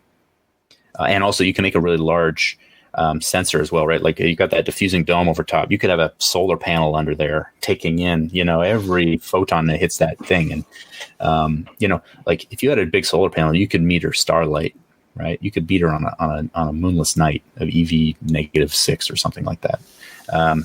But it's all about practicality. At some point, you got to bring it back to the real world. So it's not hypersensitive. EV2 is like dim indoor, probably. But for most sensible users, it's going to be fine, isn't it? Yeah. I mean, there's practical limits to what you can do when you're trying to only measure 1 degree of the space, right? Mm-hmm. Right. So that's the lower limit, but it runs from ISO 1 up to ISO 12,800, which is a little silly high. I didn't want to leave anybody in the lurch. Well, now you make me want to push like some T-Max 3200, like 2 stops. Yeah. Go for broke. Well, it has exposure compensation as a function, so you can tweak your exposure, by third stops, up and down, by up plus or minus 2 stops. So you don't actually have to spoof the ISO in order to do exposure compensation. Okay. You can leave your ISO as the sort of normal ISO and like the true ISO of the film, and tweak your exposure compensation if you know that you want to, overexpose by 2/3 of a stop because you like the colors better that way or something like that. Right. And then apertures run from 0.7 up to 1024. So it has pinhole scale apertures built in. Right. And shutters run from 1 hour to 1/8,000th. So it has pinhole times and pinhole apertures baked in. As pinholes vary a lot. You buy a pinhole from somewhere, they're all over the place. They don't fit the normal scale. So I've extrapolated the normal scale out. F128, F90, F90's lower, F250, things like that. So it goes up to 1024 or they're sizes that I use loads. I'm big into pinholes, so I didn't realize that your meter was going down to that. Fantastic. The shoe meter does that too. It's got a very wide range. That was one of the things I wanted to. It's just more math. So I figured it was a good option to expand the feature set. And I know a lot of like pinhole guys. They will meter at F64 and then add multiply the time by whatever 32 or something to compensate. Well, it's interesting because I was only having a small tongue-in-cheek moment with like shooting 3200 ASA film at 6400 or whatnot, because that's something. Yeah, actually, we have an email about folks who probably do ill-advised things. That, like going to school for photojournalism and T-Max 3200 came out. It was a ground-changing moment. Yeah, for sure. To be able to shoot like T-Max like a basketball game and get 1/250th of a second, arguably at f2.8, and not have to use like the giant house strobes, and we actually, to segue slightly into another email, since this is also the email show, we had talked about diversifying our subject matter out of like pictorial and landscapes and portraits into photojournalism, and because like the press graphic, the speed graphic that we all know and love, had its roots in press photography, right? Yep. The giant, speaking of which, like the giant strobe that just like lit like the sun. Yeah. And there are still a few unicorns out there shooting, maybe not daily, but shooting press and news and documentary on large format. So Chris King, who also messaged me on Instagram with these folks, hey Chris, what's going on? Sent an email because we were talking about where do we find more documentary or press photographers who shoot large format. And so Chris has an answer. Good afternoon, folks. I was listening to your last show, number 43, and Eric mentioned looking for more press photographers who shot film on large format. I thought it would pass on 2 names that you may or may not have heard of.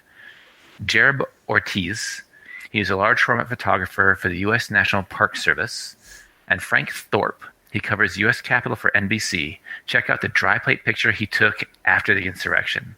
And obviously David Burnett, but you already know about him. Love the show and looking forward to the 2021 season. Keep up the good work. Love from Canada, another Canadian, Chris King, which is great. I had heard Frank Thorp's name, or I'd seen him mentioned in the past, but I couldn't remember the name, which is terrible of me. And Jared Ortiz, I'm probably saying his name wrong. Did any of you see this job opening? Did you know, I think it was 4 or 5 years ago, a job opening came up that the U.S. National Park Service was looking for a large format photographer, and everyone was just like, yeah. What? I remember that. Yeah, everybody who shoots any sort of film was just like a jaw drop moment of like, the National Park Service hires that? That's a full-time job? I think they created that position. That was they were trying to replicate, maybe the Ansel Adams-esque, right. roam about, take large format photos. Yeah, so this is the guy who got the gig, and I looked him up. He's actually a cheesehead like me. He's from Wisconsin, from Milwaukee. Yeah, you betcha. And I was just going to say, just on that one, Dan Pratt contacted me before, and we've also had this conversation a week or so ago, because that's 2 people that have nominated Jarob for us to be talking to. But this is also architectural photography as well, which is something that we've not done that at all, and that's something I'm really excited about, trying to be able to do something there. So we will be pursuing that route. And it's interesting because most folks think National Park Service, and you think like Yosemite and the big national, like wildlife and but the National Park Service actually runs like most of Washington D.C., all of like the Lincoln Memorial, like all that stuff falls underneath the National Park Service. So yeah, absolutely, he does that job does a ton of interior and exterior architecture, because that's all National Park Service land. Like, as a park ranger, you may be posted in the middle of the wilderness, or you may be posted in downtown DC, like at the Lincoln Memorial or the Washington Memorial. Like the postings vary widely, which is fascinating topic in and of itself. But the other gentleman he mentioned, Frank Thorp, I definitely suggest giving him a follow. He shoots beautiful images. He does dry plate portraits. He does dry plate news shots when obviously there isn't somebody throwing rocks at him. Like his still life stuff post-insurrection of the Capitol building is really quite stunning. So I think, and also there's another gentleman that we've been in touch with that we're trying to schedule, a French photographer named Eric Bouvier, Bouvet, he's a member of the 7 Agency, which is a now storied and legendary photojournalism agency, who shoots a lot of large format.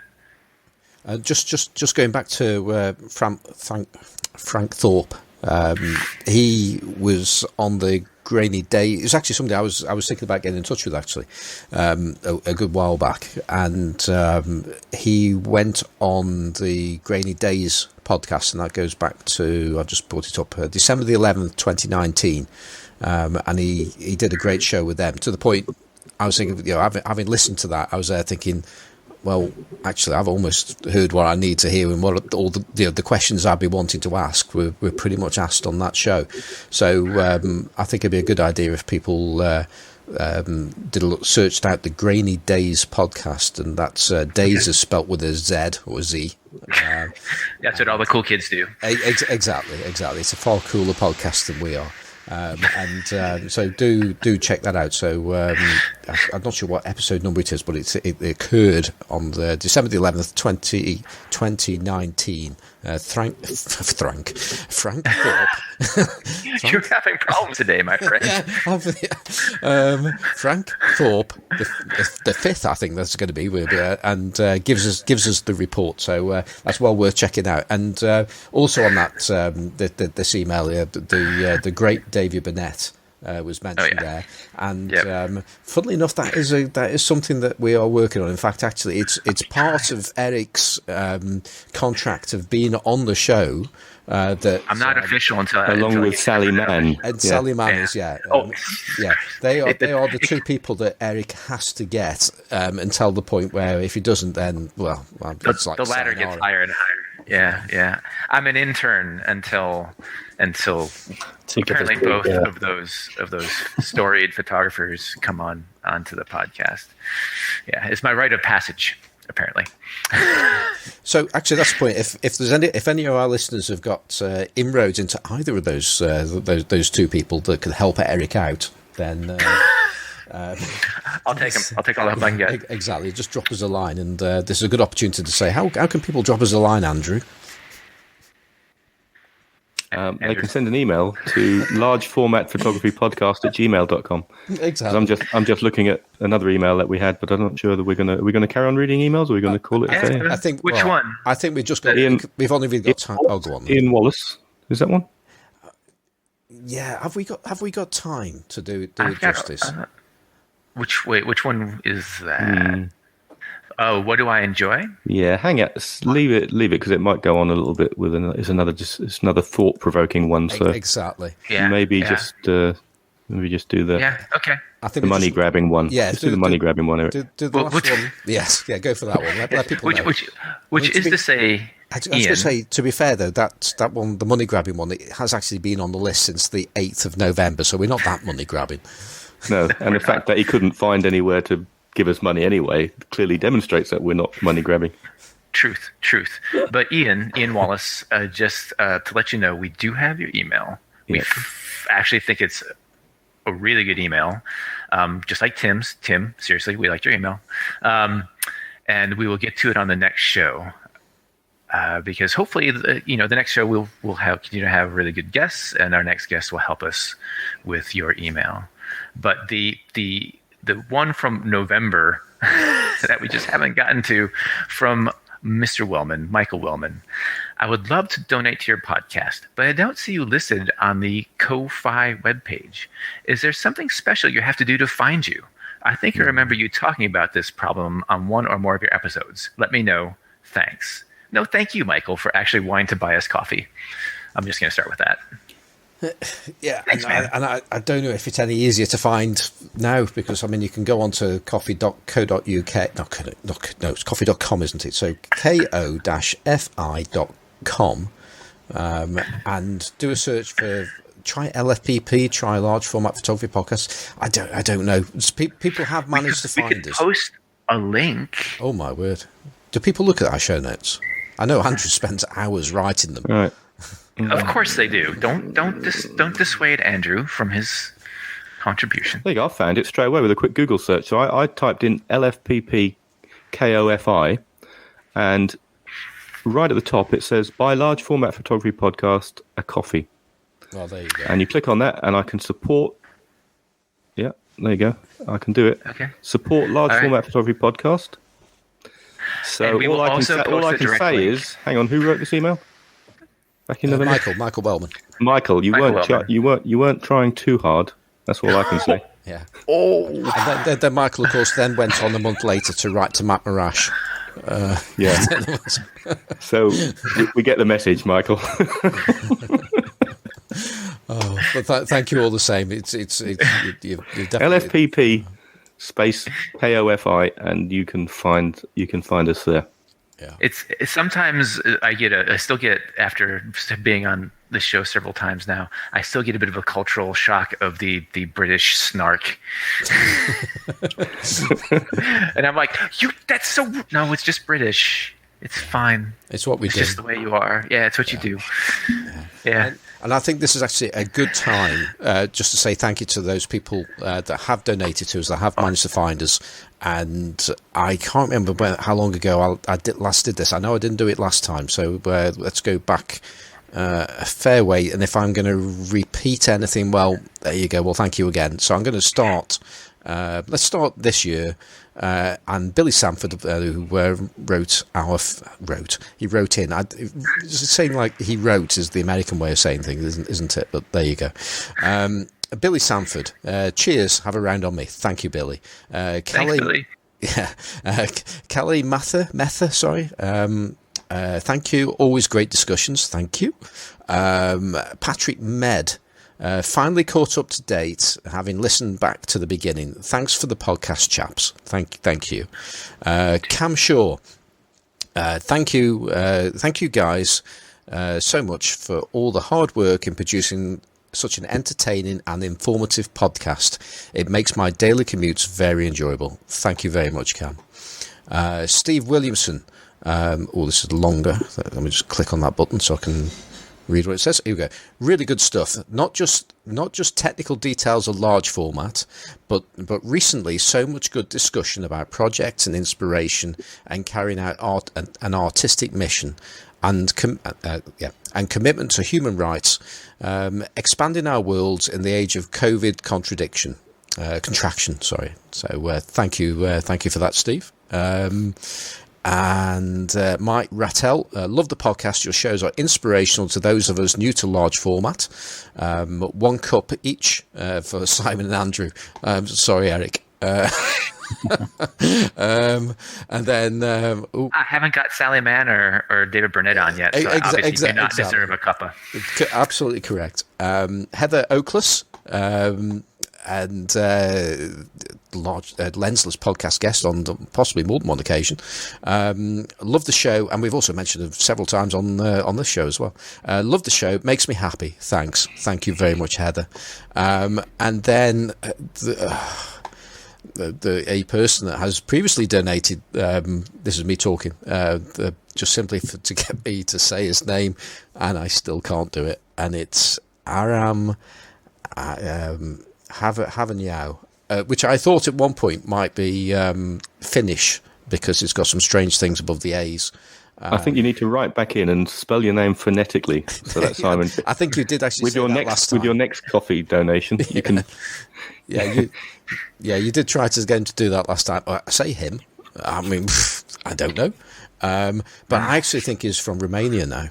We're tracking you down. And he says, I'm not going to try and say his name again. What a powerful episode with David Johnson. Yes, it was. Derek. Yes, Derek's brother, is it, Simon? Yeah, Derek's brother, David. yes, exactly him.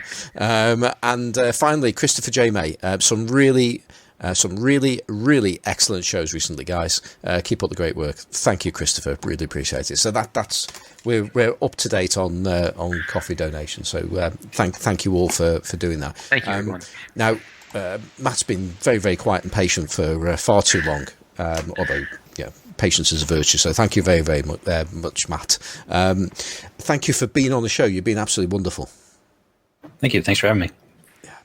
And so let's get out a few things as to how people can direct people to the things that you do, your website, talk a little bit more about how people are going to find you on Kickstarter, and also, how people can just keep up with the kind of things that you do on other social media and things like that. Sure. So Reveni Labs, REVENI-LABS.com. That's where you can order my products. The Kickstarter will be, like we said, will be starting February 8th. If you search Reveni Labs on Kickstarter, it will pop right up, I'm sure. There'll be 2 Kickstarters on there now under with that name in there, but you'll know which one is the spot meter. And Reveni Labs on Instagram and my own Instagram. If you want to see some of the stuff I do, building stuff, and when I build a camera that goes on there, is MattBecchberger on Instagram.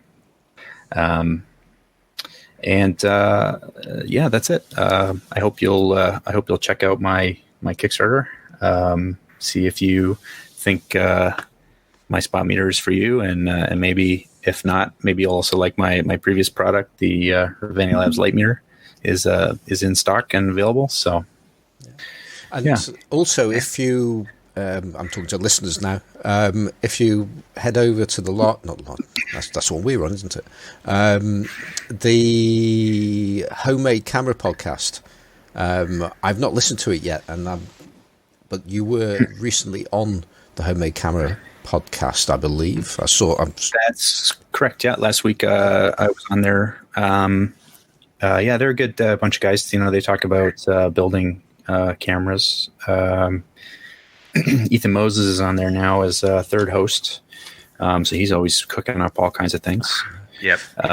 Just so you know, Ethan and Nick have both been guests on our podcast as well, so we have a relatively incestuous relationship with the Homemade Camera podcast. It's true. So, We get along. They build. I mean, they build a little large format too, because it's probably the most accessible building format. Right. Yeah. Right. Building small is harder than building large. I didn't mention it. The price for the spot meter. It is going to be $225 Canadian, which is about 185 US. So it does, come in lower than a lot of the other, used. Certainly a lot, a third of the price of the new options, but lower than a lot of these used meters as well. So, when I wanted to target a price point that was, like I wanted to, more features and more versatility for less money. So, right. 185 US for the, I think most people have their local currency pegged in their head to the US dollar. So, £134 sterling, apparently. 134 pounds, perfect. Yeah. Gets cheaper every time we talk about it. It was 250, then it came down to 180. Now it's 134. Fantastic. Good luck with that Kickstarter, and I think or like 1/10,000th of a Bitcoin. That's right. Yeah. I've got no doubt that it's going to be successful. There's no two ways about it. Right, let's just do our quick goodbyes now, and any kind of other shout outs. Actually, I'll do. Matt, I'll come to you first. Have you got any shout outs you might wish to give? I usually like to shout out. I do like to shout out the Homemade Camera Podcast. So you kind of did that for me. I like those guys. They're good supporters of me. They talk about me pretty regularly. It seems I've been on there a couple times now. Nico's Photography Show on YouTube is a fantastic resource. His weekly news is great. Nico and I talk pretty regularly. He's one of my spot meter testers. Nico's a great guy. He's dedicated to exactly to supporting all kinds of whatever's going on in film. He supports it. So he's a great resource, and he'd be a good guest. He'd be a good guest as well. I did mention bringing him on. He has an 8x10 DeVere enlarger and does color processing and large format. He's good guy. Yeah. And some of the other guys help me out with the spot meter now with their opinions and stuff. Nick Carver, Matt Marrash has one. Todd Corral, you saw the review video. He did a great review video the other day. And Benjamin Horn has one. And a guy named Mike Basher has one as well. So there's a few out there right now getting some external feedback on the specifics, and overwhelmingly it's been positive. They're all pretty impressed and happy with it. So there'll be some videos leaking out over time of their impressions and reviews and things like that, and I'll be sure to stick those in the Kickstarter as well. And that's about it for me. That's my main focus right now. I was going to say that's more than most people can muster, so you're doing really well there. Totally. Yeah, and so let's go over to Andrew and the Fens. Any shout outs and things like that? I do actually, only the one. I think I mentioned it earlier, the Facebook group. Now, I know Facebook's not everybody's cup of tea, but it's where a lot of interesting interactions go on. And a small Facebook group, 512 members as I'm looking at it, Photography, Books and Theory. So it doesn't just recommend books. It challenges you to think about different aspects of photography. And to be honest, I've come out of loads of groups recently, mainly the gear ones, and this is just one I wouldn't leave. So it's run by a lady called Holly Gilman, and Photography, Books and Theory group on Facebook. I am joining right now. And Eric, have you got any shout outs? As always, a shout out to my long-suffering, very patient fiance, Heather, for putting up with my random shenanigans and even supporting them. She just got me a cool little cool tool for cutting carbon fiber and copper sheet for the 8x10, the old home place lens build that I'm doing requires a bit of both. So that and Dan Cowles, I'm going to shout him out again, the director of Ride So Take Photos. It looks like by the end of this month, the movie will be publicly released because Dan just hasn't let it go, and he's going to get it into distribution, and that's kind of weird and awesome at the same time. And then last but not least, the East Bay photography group that Jenny Sampson and I belong to just continues to just like push people to do work and share and collaborate. It's a really great community, and I just get so much help and brainstorming and ideas and inspiration from that crew here in Oakland. So as always, props to them. Yeah. Well, I think on that note then, about you thanking your fiancée there, I think I should thank my wife, who's clearly, from the smell of things, she's kept tonight's tea going and not served it yet. Thinking that he must be finishing soon, and she just called the kids down now. I think she's given up on me now. So I think that's a definite reason that we should try and finish this off as quickly as humanly possible. I have to go and cook ours.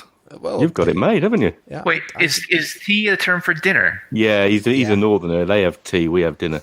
Yeah. I was to say, she's got a pot of tea. Well, that's very nice. He has Why dinner do they call the kids down? The kids have tea? They have Eric. They have dinner at 12 o'clock. And then tea time is like, 5, 6 o'clock, your evening meal, if you want, Yeah. Interesting. Yeah. It explains The Hobbit so much. Second tea, second breakfast. Like I don't. Breakfast, yeah. And I live. Have you seen Simon's toes? Well. Have you seen Simon's hairy toes? How was your hairy toes, Simon? Go on. No, Please, no. This is a podcast. There's only us four on video. We can see. Oh, look at that! Please, no. Wow, he really has got hairy toes, hasn't he? Maybe another time. But yes, on that note, let's try and wind this down as best as we can, as quickly as we can. With Simon's hairy toes. Yeah, Andrew. I'm not going to ask you about how people get in touch again with us. We've already done that. But how can people keep up with the kind of things that you do outside of this show, and what are they? On Twitter and Instagram as Warboys Snapper, really, and then also in the Lensless Podcast Facebook group, and in our large format photography Facebook group. Yeah. So Warboys Snapper mostly everywhere. Yeah. And Eric, same for you. Just Instagram mostly. Eric, ERIKH, Mathy, MATHY, and you'll see the lens builds. Hopefully soon some dry plate photography. I've got some J-Lane glass plates coming to me to start doing a project I can talk about the next podcast. And as always, rabbits, bunnies. Yeah, that guy. Okay, well I'm on Twitter as Simon Form, on Instagram as Simon Forster Photographic, which is also the name of my website. If you stick .co.uk on the end of that. I do another podcast called the Classic Lenses Podcast, which I rarely mention that actually on this show, but there you go. Although I did talk about it earlier, my two co-hosts, Johnny Sisson and Perry G, that love to talk about rangefinders, so I try and get off that subject whenever possible, but there you go. And that's it. So I just want to say thank you again to Matt for being with us and keeping your pussycat happy there. Yeah. Thanks for having me. I appreciate it. It's been good. It's been great. Okay. I want to say thank you to Kevin McLeod of Incompetech.com, who's playing us out at the moment with our excellent music, Two Finger Johnny. And that's it. So hope you enjoyed the show, and goodbye. Bye. Peace. Bye.